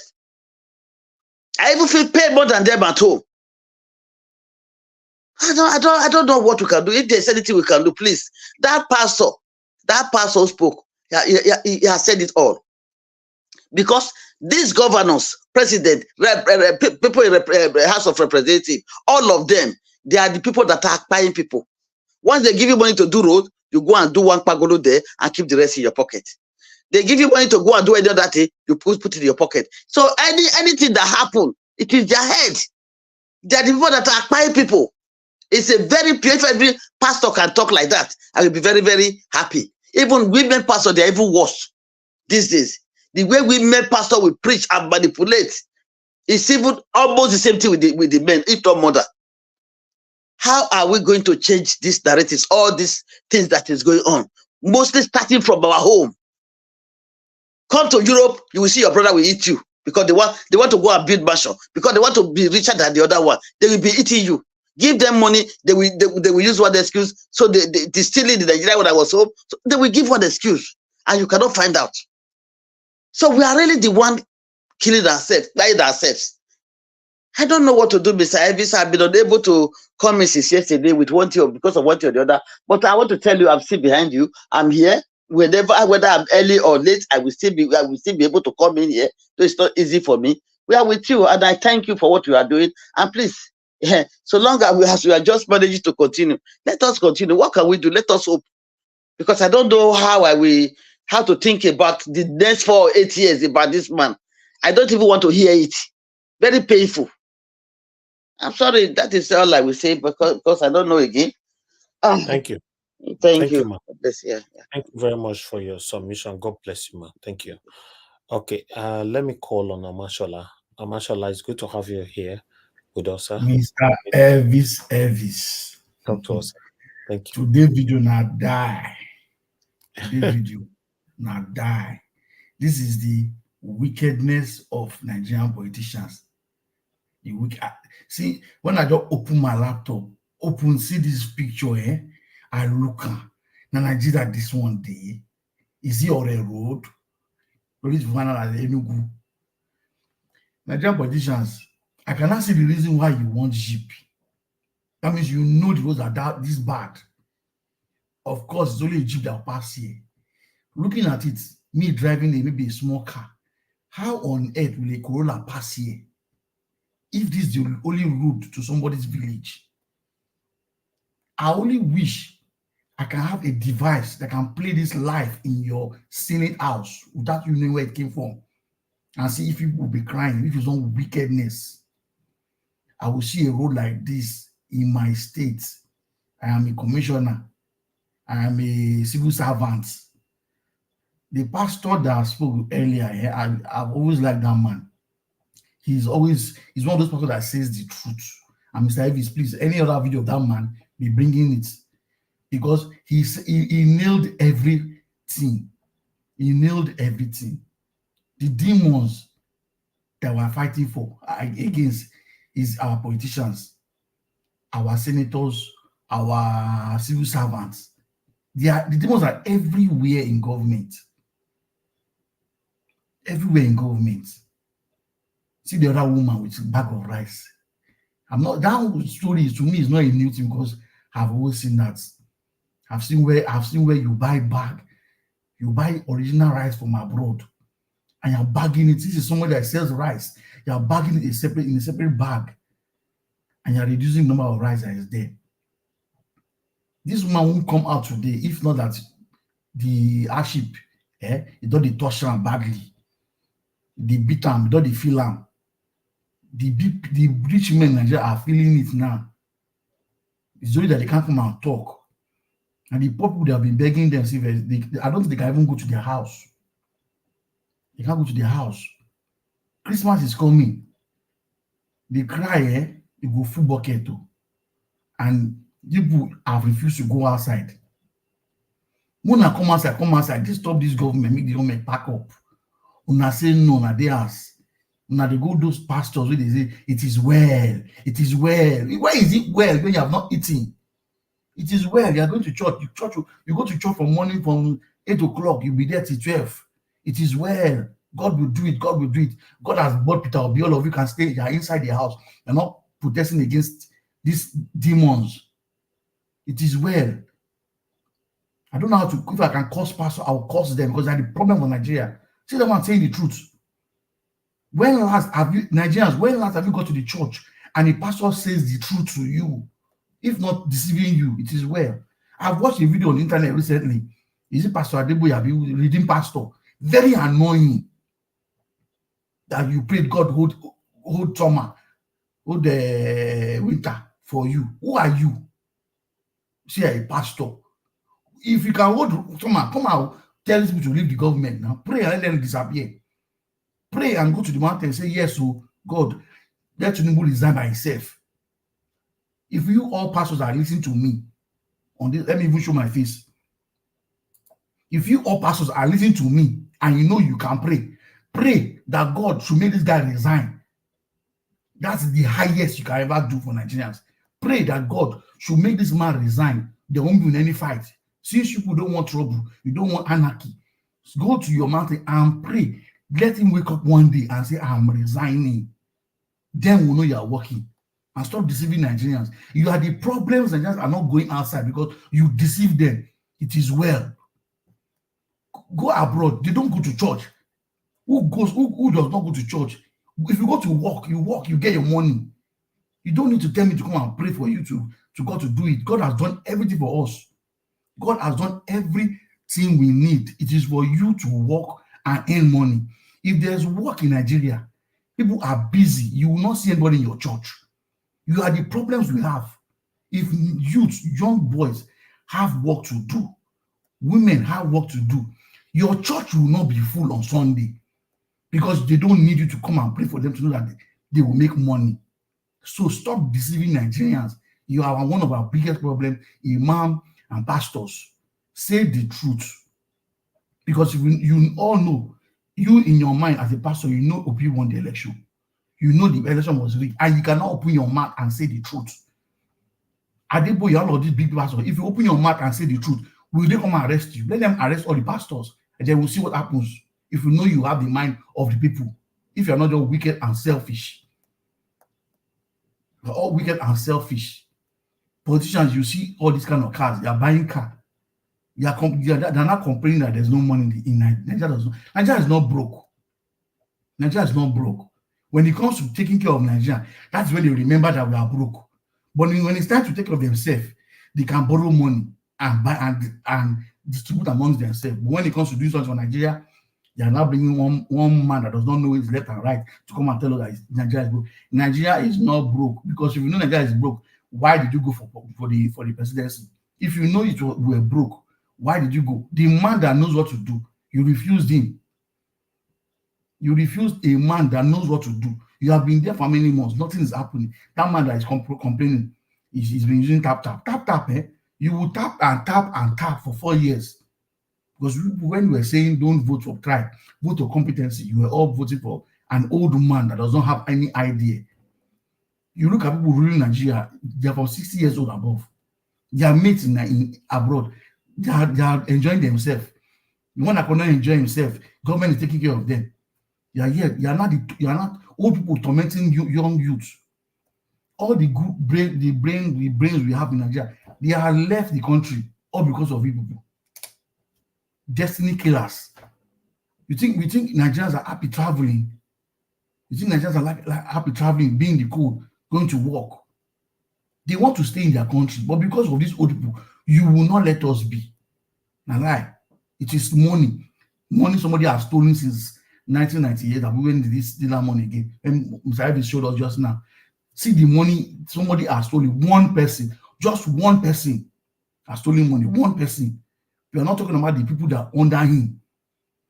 That money alone, if we are a serious government, I only blame those who are returning those money. I only blame them. If they are just said, okay, this money we have it, we are going to get to Julius Berger to do road. Take that money and give one company. It is for road. We will know where we are today. We will not see this picture. But yet, they are releasing the money. You are relooting it. They have given Tinubu now the money. Yet Tinubu is still borrowing money. Ask Tinubu tomorrow, where did you put this money that they gave to you? They will give us story. They are relooting the money steadily. And we are borrowing money unnecessarily. Because I don't, when Peter B was saying Nigeria doesn't have any business borrowing money, I believe him. Nigeria does not have any business borrowing money. If we were to take care of ourselves and spend our money with good leaders, Dubai won't even near us. Dubai won't near Nigeria at all. If we put all this money and say, yes, let us build infrastructure, get things done, we don't even need to. Nigeria it is now. Nigeria is a factory on its own. That just need money to be, yes, let us start doing these things. If you start building things, building road, building houses, doing farm, everybody that's going to those churches to go and do for deliverance, they will have work because they won't have time to come and go to one church program apart from Sunday. It's only on Sunday when God created. He said rest on Sunday. They didn't say Monday to Tuesday or Monday to Friday. Sunday is meant for God to go and pray. Yes, but Nigerians are turning it every day. It's not a business. If you have work doing, nobody will be going there. See trailer, somebody is moving the goods. If it was the Indomie carton that is this thing, and Indomie was Indomie, they're meant to sell it for 15 naira. How can they sell 15 Indomie for 15 naira when the trailer that's bringing the Indomie to your village has spent 3 weeks? Whoever is bringing the Indomie is paying for the trailer. They are paying for diesel. If it's not wickedness, Nigerians and Tinubu, they are begging your son to come and stop, but you continue appointing. I don't do anything. I do not know if there will be a strike at any point, but if there will be a strike or anything that will make people come out, Nigerians, I am begging. Those women shouting in the market, I only pity for them because there are many people that live from hand to mouth in Nigeria. Majority of people living in Nigeria, it is hand to mouth. When you lock somebody's store, they should not sell. How do you want to live? That means you indirectly, intentionally just want to be wicked to people. Your own tribe, I don't complain. Your own tribe that they voted for you, they believe in you. You are not there now, you are tormenting them. The other tribe are not even complaining. They're not started complaining. If only your tribe are complaining now and you are behaving this way and you do deaf ears, you are not deaf. We know your ears are okay. You are not started flying for ear pain. Your ear is very good, so you can hear us. If you have something to do in that your head as the president, you have stolen it, agree, you have stolen it. But you have stolen it, do something about it. Thank you, Mr. Elvis. Thank you very much, Mashallah. God bless you. I appreciate you, sir. Thank you. All right. Give us a mandate. Are you back? Okay, you're still not there. Let me quickly go to Madam Rita so that we can have a final submission. No, don't go to Madam Rita. Where did they go? Don't call you tired since now. Where you go? They call you. Where you won't go? Tell me where you won't go. Thank you. Thank you, brother. I beg talk to us. Go. Good evening to you. Thank you. Evening, Mr. Elvis. Greetings to you. Greetings to the panelists and everyone. Good evening, everyone. Sorry for my little absence. Sorry about that. State of the nation. I think I saw when you were showing the video of this road earlier, and is this in Edo State or somewhere else? Enugu. This is Enugu, not Edo State. Wow. Almighty God. Almighty God. So it is only not only Edo State look like village now. The whole country is like village. The whole country. You can see Abuja is a glorified village, but the whole country look like a village. Wow. This is so sad. So they have to dig the ground and make way for people to pass, right? Man. But my question that I keep asking people is, okay, Fashola was the Minister of Works for 8 years.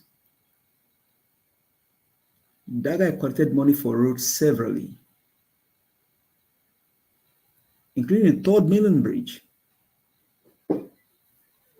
He collected money for that road severally,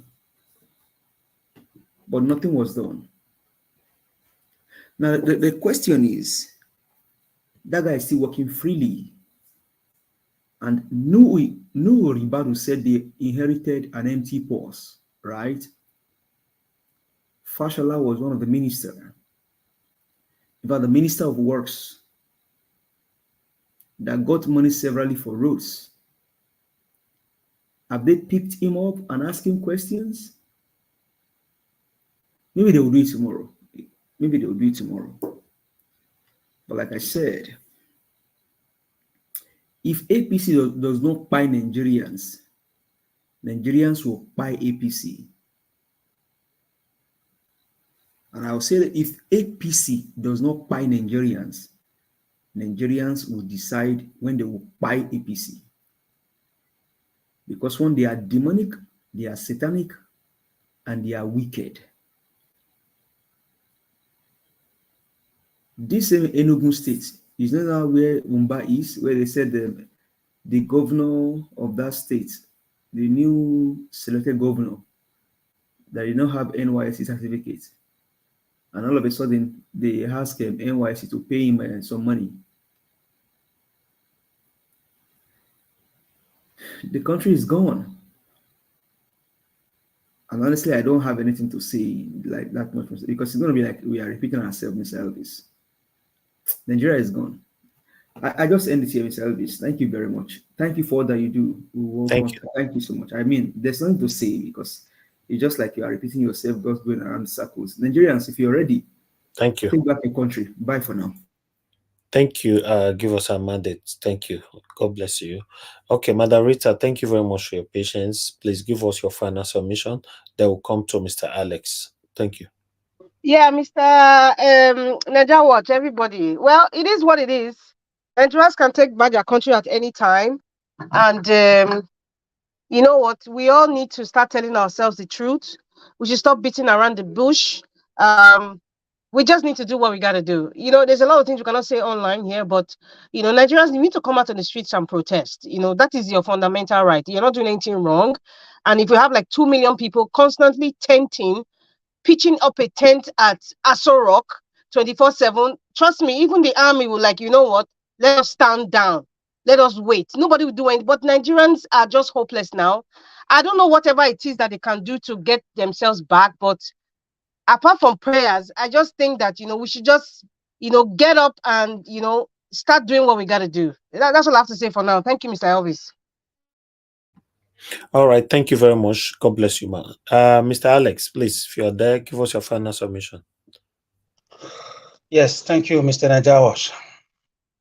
I still believe in convention. I still believe in people being patriotic to salvage their motherlands. If we cannot salvage ourselves as a nation, we can salvage ourselves as a people. The pre-colonial era. So people savage their nations. Mandela did it in South Africa with his friends. Nyerere did it in Tanzania with his friends. Sokoture did it in his country. Sankara did it. A lot of people have done it.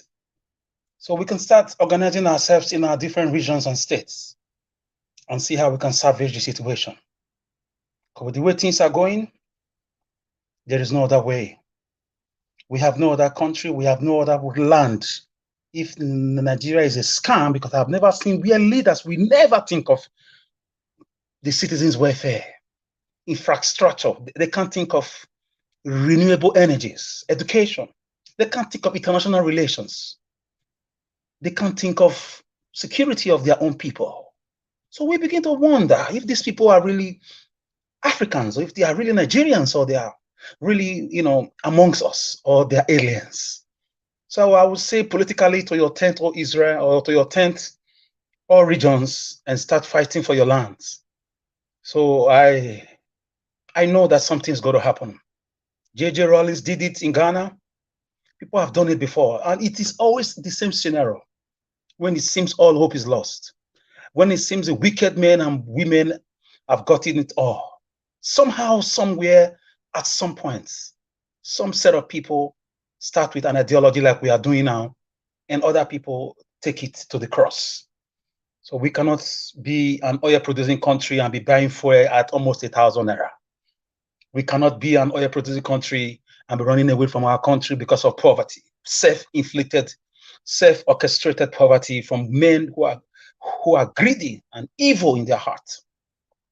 So with the stolen mandate, one would have been thinking they are working seriously on electricity. They are working seriously on restructuring. They are working seriously on job creation. Factories have been, multinational companies have been attracted. New tax policies have been unveiled.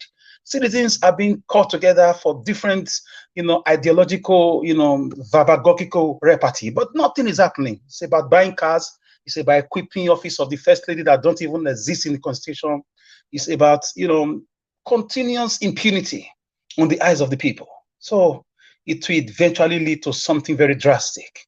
I hope they will be ready to handle it. And as usual, I will say this is my humble logomaki. And my logomaki, I live here without logo apacha. I say good night to everybody. God bless you, my brother, Mr. Alex. Thank you so much. I appreciate you. Okay, let me come to Madam Ame Bright, please. Your final submission, if you are there. Thank you. Yes, Mr. Edis, thank you once more again. I continue to say that is what I be using. Your strength will never fail you. Also to Edo State, Mommy diaspora, I thank you all and the rest of us that are here, that have been with you for long. I will try to manage and follow people no matter what.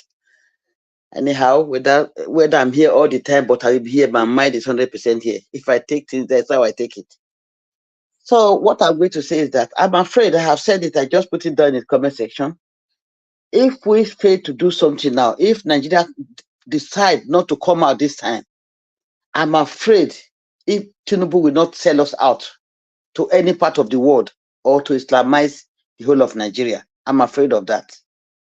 Two other things I'm thinking now, the more we are talking, planning is trying to find one way, how we have to go about election for them not to rig it. You can now see that they are now learning from what the mistake they've done, what Tinubu did during the presidential election, forgetting about 25% of Abuja and many other things. They now learn what they are learning from their mistakes every time. You cannot say in Imo State, Bayelsa State, and Kogi, see what they've done. The results were already there before any election. So they will be learning their strategy, their wicked strategy, to know how to ring election. If we have to wait again for another 8 years, 2027, how do we go about this? This one, this is what I'm thinking. So we have to, about the lady who was talking about tribes, though she did the right thing to inform us, but the thing she did for not mentioning the name, I don't think that is nice. That is what I will say about that one. My brother, we should think, what do we do about Edo State? Tinubu is already targeting Edo State. We should keep it and know what to do next time. And even the next election, we should all be ready. I pray that Benin should stand for what they have stood for. Thank you. That's all. Okay. And madam, sorry, just 10 seconds, madam. About Edo State, like Naija was said at some point, like few weeks ago, with the way things are going, because Edo people are ready to give their lives now for this election. under the Labour Party and Obedient movement. I think there's going to be a very big clash. There's going to be something like a war between these satanic people and the people of Edo State who have suffered for the past 8 years or 5 years or 4 years under this wicked government. We really have to pay attention to Edo State politics. Come 2024, it's going to be very tight. I'm very what are we doing about Obaseki? What Obaseki is doing now? Is there anything? That's what I'm telling you now. Obaseki is trying all his schemes. You know, he's a very I don't want to say criminally smart person. He thinks he's smart. He's trying to play the card again, bringing people together. He's suddenly appearing now to shock the people because the election is around the corner. He has failed. Listen, if you work as a governor, people will make videos with your development. Nobody will come out and even say anything. People will say, the other parties, don't bother. You can do it for formalities. We love this guy. But the guy has failed. He's pumped a lot of money to the social media. Even some of his media soldiers are in UK, America, doing all sorts of, propaganda. Things that did not happen in Edo State. So, and the people know. And guess what? Edo people are ready to go to the very, very, very last with this man this time around. Thank you. Thank you. I appreciate you, Mr. Alice. I appreciate you and Sister Rita. And some of our ICM and the rest of you. I really appreciate you. I'm learning from all of you. Mostly you, Alice. Thank you. Yeah. Thank you, ma. Thank you. Thank you very much. Mashallah, please, sir, give us final. Let me add to what they just said. The truth is, Edo election will be a test for all Nigerians to know whether it's going to be possible in 2027. I say it as in assuming election holds and who everybody wants is not announced.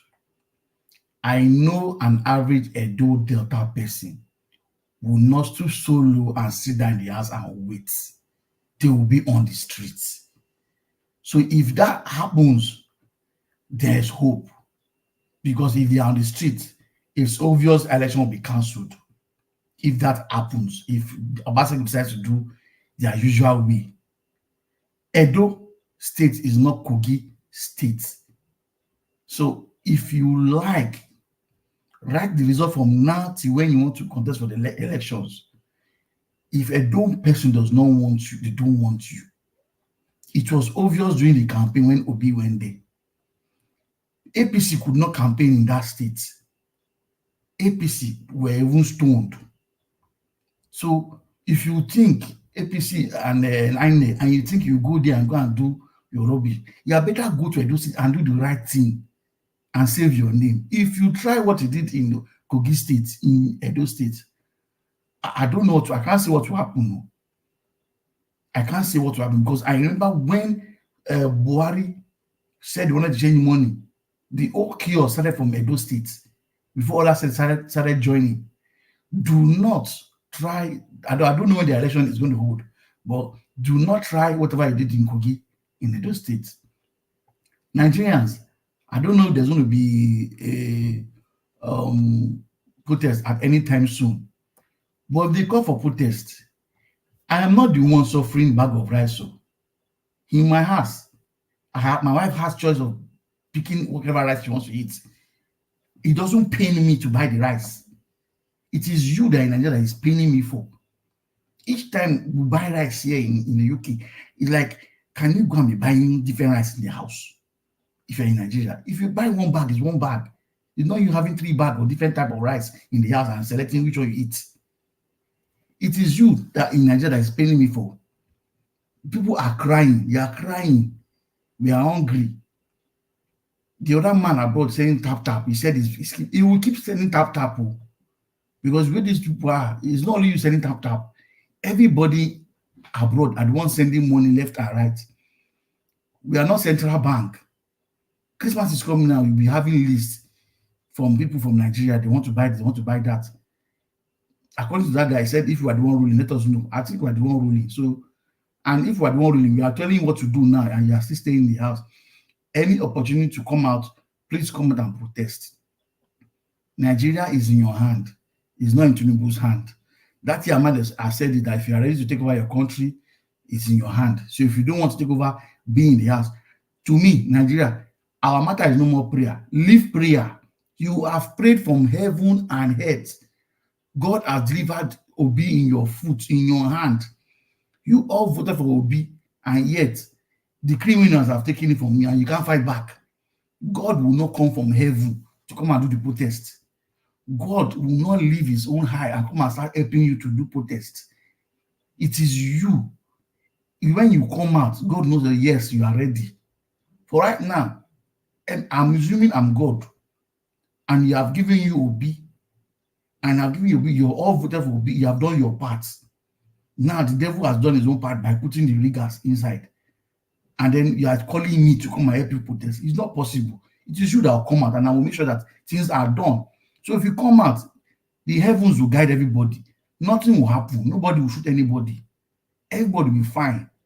Protest for 30 days, and this man is gone. That's all you need. Service. Thank you.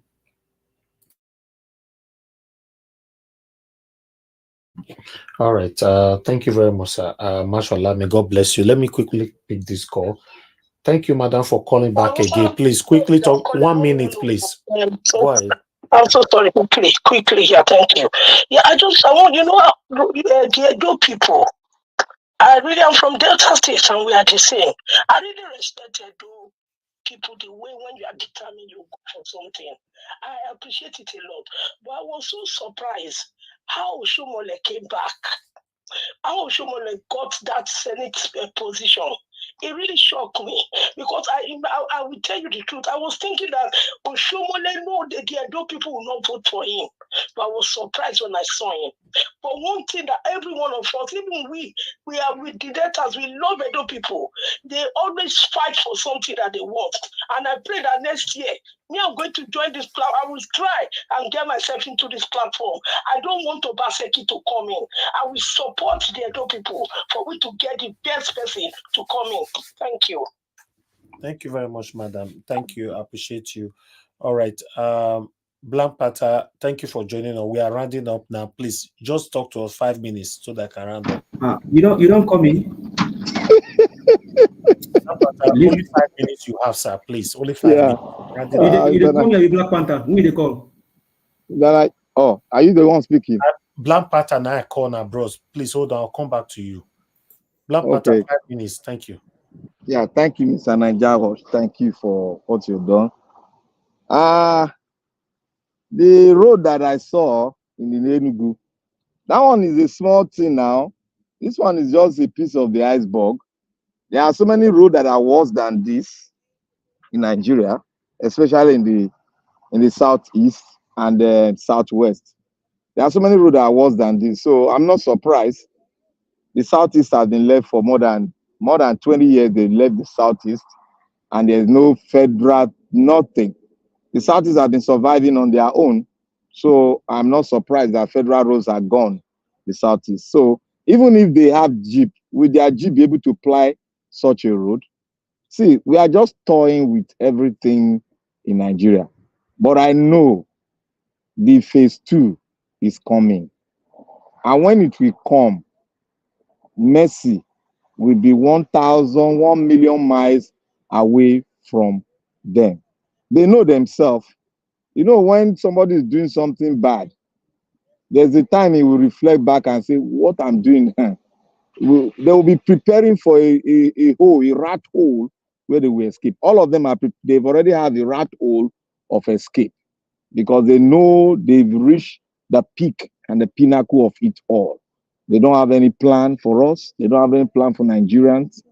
And then they are not going to do anything because they are paralyzed. They don't have the capacity. They don't have the economic way through for them to even do anything. All they know is just because when a man's mind is twisted, all he knows is himself. And he will continue to dwell in himself until one day something will take him off the planet. That is a twisted mind for you there. So all of them are perpetrating themselves. The time will come because I know we are about to conclude. We are concluding the phase 1, and the phase 2 is going to be no mercy phase 2, where they will come out and they will not just go and do rally waiting. They will go after their all of them one by one. No more say you want to go 1 million man march. Which 1 million march? We know when they know their address. They go do the 1 million march for their home. All of them one by one. That is what we are going to have. Every state, go to your senator home, your governor there one by one. Mount them before you know you go take off. That is the way it should be done. Not going for the street. You give them opportunity to start carrying their stupid bullet. You do anything anyhow. So let everybody just come. We got to strategize. It's no more marching one on the road. No, we got to strategize. We did it in the other one. The youth did it. Before they could know they're already there, and they gave them what they want. And the president came out and speak. So now we are going to strategize perfectly, and there's no more 1 million march everybody on the road. We are going to divert it. It's going to be like we are going to be like octopus in movement. That is how Nigeria will be. The rally will be like octopus. Their security, they won't know where to come. As they go here, they'll see. They go here, they'll see. That is the octopus movement. It's going to be the phase 2, and we are going to do it in Nigeria. Nobody, because we are different. We can't do it the way other people are doing, because we have the same different tongues, different languages, different things. So we are going to do it the octopus way, and that's the best way we can take it back. Thank you, Nigeria Watch, for giving us a good platform. I know sometimes it looks as if you're tired, but don't be weary. Don't let them worry you, because now so it go be. Now so it go be. When we are passing through our wilderness, the country is passing through its own wilderness. Now so it go be. We go come out. We must come out as light. We must come out of this issue. Nigeria must come out. Something must happen. That is my confidence. So I'm not down, because I'm ready to face reality and tell people reality, so that we heal ourselves by speaking the truth. I don't want to dodge anything from anybody, and I will never dodge anything from anybody. We have to heal ourselves by saying the truth. And if we don't say the truth, so be it to anybody. But me, the truth. Anybody, even my brother is there, I will criticize him. One of my brothers is in this government, this Edo State government. I am criticizing him every day. Every day. Now my first cousin, he did there. He hold one position. He did work money. He did there. That's why I'm bold to criticize. He knows my voice. He knows if he watches, he knows that it is me that is speaking. So he knows. He knows when I talk. He knows what I say. I am saying the fact. It is not going to be 1 million man, but it's going to be octopus movement. Octopus have more than 5 legs. We are going to move in an octopus movement. That is how to get there. Don't go in one go one place. We've done octopus movement in my school days before. We succeeded. We are going to do it now, and we're going to succeed to take the country back. We must take it back. There's no other way. It must be taken back. Thank you, Nigeria. Thank you, my brother. Black Panther, thank you very much for coming in. Okay. Give us a mandate. That you give us a mandate. Now we now need to learn to take that out of our tongue now, since you don't change your name. Yes. So. All right. Go to for trash can. I still believe we still need to collect our mandate. Give us a mandate, but they're holding on to it. Collect your mandate from where?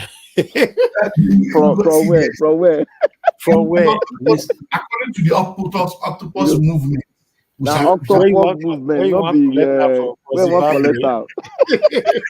It is not your name. Somebody bears the name. You just talk about octopus movement now. That means you don't believe in what you are saying. So octopus movement, collect my mandate.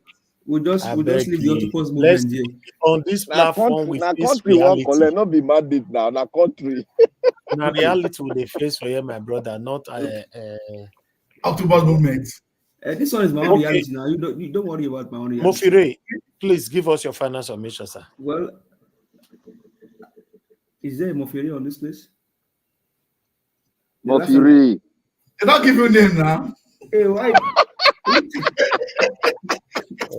give us your final submission now, please. Why are these people doing this now? Mofire. Who is hacking this station? Mofire, talk. Who is hacking this station now? So let me finish before I know what maybe I have to call my lawyer into the studio so that we decide what we want to do.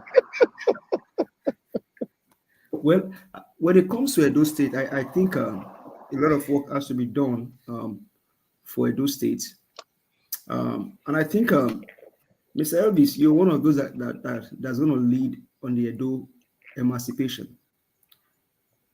Because if you believe it or not, the Edo people can take back the country, their state, from the hands of these evil men only if they are united.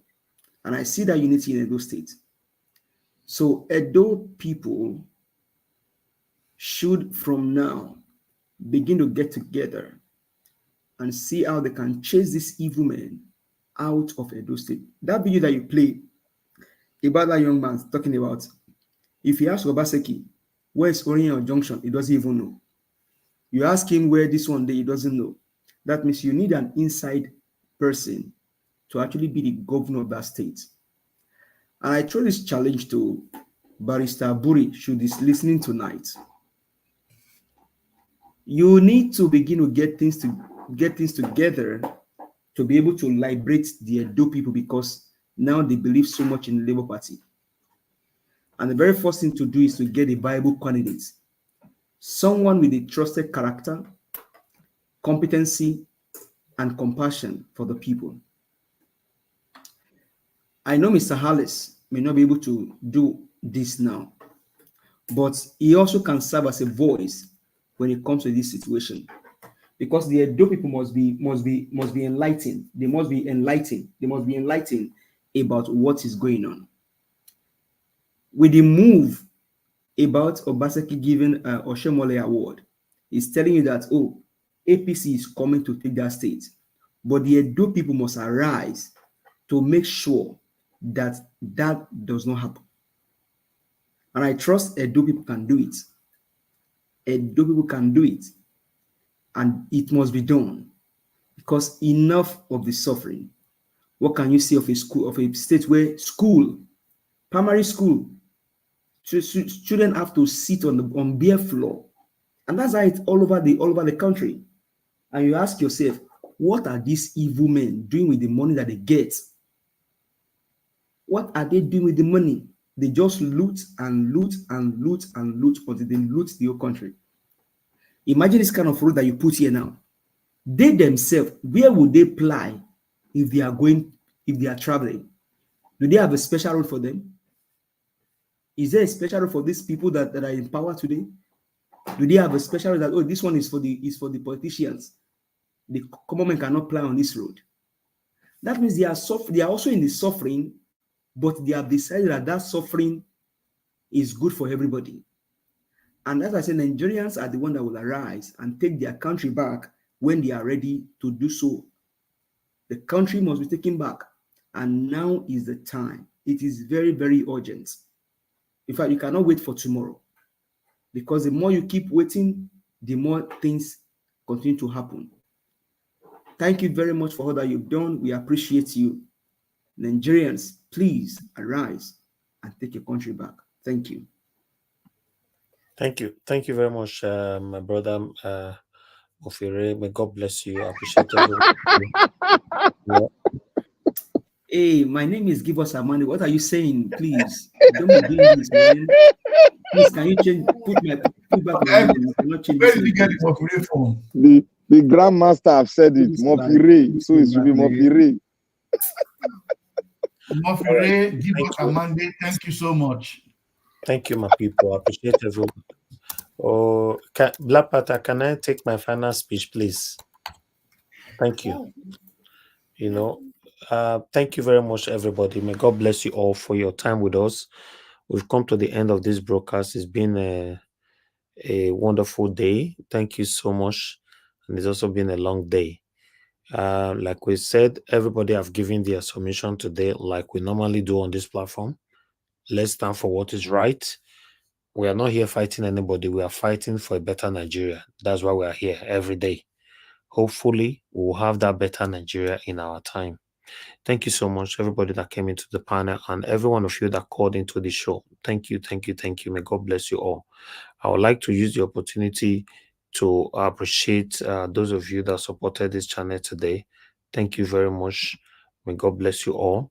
I also want to appreciate those of you on the comment section, starting with Mother of All, Mommy Diaspora. Thank you very much, Mommy. I appreciate you. Thank you for all you do. Appreciate Amaka E right there. Thank you so much. I appreciate every one of you. I can see Madam Ame Bright. Thank you so much. Thank you. Thank you. Thank you. Thank you. Abu Azi. Thank you so much. Thank you, my people. Destiny of Variable, Madam Origin, and many others. Amaka Fojebi, thank you very much. Thank you earlier on. Peggy Modi, thank you very much. Thank you earlier on as well. Now we'll draw the curtain, my people. Help us to press on the like button, help us to share, subscribe to our channel, and hit the notification bell to be notified whenever we come here. Now God bless you, my people. Have a good night and bye for now.